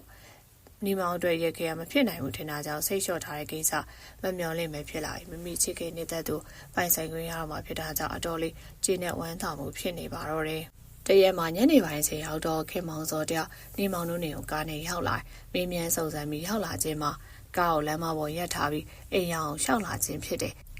ဦးကျော်တင်နဲ့တော်များမီတော့ဝေတရားမပြဲအဲခံပါတယ်မြာလေးတရားနေမိနဲ့ထမင်းချက်နေကြောင်ထွက်မလာပဲဖရလာလေမောင်ခင်မောင်စောမြို့ရဲရောအချင်းရောကောင်းရလားမကောင်းဘူးတမျိုးတော့အလောင်းတွေပြန့်ကျဲနေကျွန်တော်တို့မျိုးတော့သွေးချောင်းစီနေပြီကျွန်တော်တို့ယုံတွေလည်းပိတ်ထားတယ်စိတ်မကောင်းစရာပဲကျွန်တော်တို့ကလုံချိုကြီးနေတော့ဘာမှစိတ်ပူစရာမရှိဘူးကျွန်တော်ကအတော်ရမိသားစုတွေစိတ်ပူလို့သတင်းစုံစမ်းပြီးလိုက်ရှာတယ်ကျေးဇူးတင်ပါတယ်ကွယ်အခုဒီမှာဘယ်သူတွေနဲ့နေကြမိတ်ဆွေတယောက်အိမ်မှာလာနေကြပါဒီနေရာတွေမလုံခြုံမှုစိတ်မချရအောင်ကျွန်တော်နေတဲ့ကတ်စတန်ရုံးဝင်တဲ့အိမ်ယာမှာနေပိုးပြီးစိတ်ချမယ်နော်အဲ့လိုမျိုးပြောပါတယ်အခုလိုတကူးတကလာပြောတာကျေးဇူးတင်ပါတယ်ကွယ်အတော်ရမိသားစုလိုက်မယ်ဆိုရင်တခါတည်းကားနဲ့ခေါ်သွားပါမယ်ဘယ်လိုအနေရဲမှမရှိစေအောင်ကျွန်တော်စောင့်ရှောက်ပေးပါမယ်မလိုက်တော့ပါဘူးကွယ်ဒီမှာနေရတာအဆင်ပြေပါတယ်အဲ့လိုပြောဆိုရင်အပြင်ဘက်ကဆူဆူညံ့ညံ့တန်နေကြားရလမ်းမဘက်ကပါထို့ချိန်တော့နေမောင်တို့တို့ရောက်ကမြို့တွေကပြန်လာတဲ့လက်ကောင်တို့နေရလမ်းတရောက်တော့ကလာတက်စုကခေမောင်စောအနီးလာတဲ့ဒုံနဲ့ရိုက်ချင်းကောက်အောင်မိရှုချင်းနေပြုတ်လို့တယ်မော်တော်လေးသစ္စာဝင်ကကလာလောက်သမားရဲ့ကာရစရာမရှိအောင်ပြည့်စည်နေအပြင်မီးလောင်နေတယ်ကားအောင်မြင်တော့စောတီကနေမောင်ဒီကားကကာစတန်ယုံကခေမောင်စောစီးနေတဲ့ကောင်မဟုတ်လားဟုတ်မယ်ထင်တယ်ဘာကြောင့်ဒီနေရာရောက်နေမသိဘူးသူငါတို့အိမ်ကိုရောက်နေတာဖြစ်မယ်ထင်တယ်အဲ့လိုပြန်ပြောတယ်သူတို့တော့ရောက်ကားရှိရာရှောက်လာတဲ့ကလာတွေကမောင်တော်လေးသစ္စာဝင်တွေကိုပြန်ဝင်ပြီးသွားအဲ့ဒီကခေမောင်စောတောက်ပြန်ထွက်လာဒါဘယ်သူလောက်တာလဲသစ္စာဝင်တွေကကလာတွေထွက်လာပြီးကားကိုဖျက်ဆီးသွားကြတယ်ဒုက္ခပါပဲဒီကားပျက်စီးသွားငါတော့အလုပ်ပြုတ်တော့မှာအလုပ်ပြုတ်တာအရေးမကြီးဘူးဒီအချိန်မှာမင်းအခုလိုကားတစ်စီးနဲ့ရှောက်သွားနေအသက်ခံရလိမ့်မယ်ညီမောင်တို့တော့ရောကဒါပဲပြောပြီးမီးလောင်နေတဲ့ကားကိုလှည့်မကြည့်တော့ပဲလမ်းတွင်ဝင်သွားတယ်ခင်မောင်စောကမီးလောင်နေတဲ့ကားကိုကြည့်ပြီးအတော်ပဲစိတ်တော်ကရောက်နေအချိန်တွေကလွန်သွားခဲ့ပါပြီ1930ပြည့်နှစ်မေလ30ရက်1992ခုနှစ်နေုံလာဆန်း4ရက်တောက်ကြနေ့ဖြစ်ပွားခဲ့တဲ့ကလာဘတ်မာထီကေုံကရန်ကုန်စိတ်ထဲစတင်ခဲ့အချိန်တိုအတွင်းမှာရန်ကုန်တမြို့လုံးပြတ်နေအောင်မကပဲနောက်ပိုင်းတပြည်လုံးကူးစက်လောင်ကျွမ်းခဲ့လူသေးပြောက်များခဲ့တဲ့အထီးကရုံတစ်ခုလည်းဖြစ်တယ်။နောက်တော့အိန္ဒိယခေါင်းဆောင်တွေရောက်ပြီးဥပဖေပါဝင်တဲ့မြန်မာခေါင်းဆောင်လူကြီးနဲ့တွေ့ဆုံပြီးအစည်းအဝေးလုပ်ကြတဲ့ကလာဘတ်မှာစီးစဲရေးကော်မတီဖွဲ့ပြီးတော့အထီးကရုံတွေငြိမ်းအေးသောဆောင်ရွက်ခဲ့တော့လေအချိန်ပြင်းနေအားကြောင့်တော်တော်နဲ့မရတတ်နိုင်ပဲဖြစ်တယ်။အချိန်ပြင်းနဲ့လှည့်ထားတဲ့ခြားရဲတစ်ခုရက်တန်းစီရင်စူးစမ်းတော့လေတော်တော်နဲ့မရတတ်မယ်လဲနေတဲ့ကဲ့သို့ပါနောက်ပိုင်းတော့မြန်မာခေါင်းဆောင်တွေကလမ်းမတော်ဖိုတိုကိုခေါ်တွေ့ရတယ်။မောင်ဖိုတိုဒီကိစ္စတွေအေးချမ်းသွားအောင်မင်းအနေနဲ့ဆောင်ရွက်ပေးပါအဲ့လိုပြောတော့လမ်းမတော်ဖိုတိုကလက်ခံပါတယ်။ရန်ကုန်မြို့နေရာအနက်သူစေလွတ်ထားတဲ့တပည့်တွေအလုသမားတွေလူမိုက်တွေက3-4ထောင်ခန့်ရှိနေပါတယ်။လက်ကောင်တို့လက်ချက်နဲ့တည်ရတဲ့ကလားရီတွေကအတော်ပဲများတယ်။လမ်းမတော်ဖိုတိုကလက်ကောင်စစ်လွတ်ထားတဲ့လူတွေကိုပြန်လည်သိမ်းတဲ့အခါအထီးကုန်းတွေတဖြည်းဖြည်းနေပြီးအေးချမ်းညီတမှုဖြစ်လာရပြီးနောက်ပိုင်းမှာတော့အထီးကုန်းတွေနေသွားခဲ့တယ်။မျက်နှာပြူအရာရှိအိန္ဒိယခေါင်းဆောင်တွေနဲ့မြန်မာခေါင်းဆောင်တွေကလူမိုက်ပွဲခံထားတော့လဲစီမံခန့်ခွဲမှုတပည့်တွေပေါ်ဩဇာညောင်းမှုလုပ်ရည်ကိုင်ရည်ကောင်းတဲ့လမ်းမတော်ဖိုတိုရဲ့ဝိုင်းဝန်းချီးကျူးကြတယ်။နောက်ပိုင်းတော့အားလုံးပြီးတော့အေးချမ်းသွားတဲ့အခါကိုယ့်နေရာကိုပြန်ပြီးစီးပွားရေးလုပ်တွေပြန်လဲလောက်ကြရရန်ကုန်မြို့အသက်ပြောင်းဝင်လာပါတယ်။ဈေးတွေကျောင်းတွေရုံးတွေပြောင်းဖွင့်ပြီးခင်မောင်စောအလုပ်တာဝန်နဲ့သွားလာခြင်းမဟုတ်ပဲအရေးခင်းကာလမှာအစိုးရပိုင်ကောင်ယူတော့ရမှာမီးလောင်ပျက်စီးသွားကြောင်းအလုံးမထုတ်ပေးခြင်းခံရပါတယ်။အလုပ်ပြုတ်သွားတော့လဲလက်စားမှုနဲ့ကက်မှာဖွင့်ထားတဲ့အမှုကကြံ့နေပါသေးရဲ့။ဦးကျော်တင်တို့မိသားစုလည်းနေရုံပြန်ပြီးပွဲရုံပြန်ဖွင့်ကြပါတယ်။ညီမောင်တို့ကတော့ပွဲရုံဝိုင်းကူပေးရတယ်။စိတ်ကန်တဝိုက်ပမာလုသမားတွေပြီးကလာလုသမားတွေပါတင့်တော်တဲ့အလုပ်တွေကိုလုပ်ကင်ခွင့်ပေးရအဆင်ပြေသွားတော့တယ်။တရက်တော့ညီမောင်တို့နေရင်ကိုဥပန်ကောင်ရောက်လာပြီးမင်းတို့အခြေအနေကောင်းရဲ့လား။ကောင်းပါတယ်အဖလမ်းမတော်ဖိုးတုံနဲ့လှုပ်တင်လှုပ်ထိုက်တာလေးတွေလုပ်ပေးခဲ့ပြီး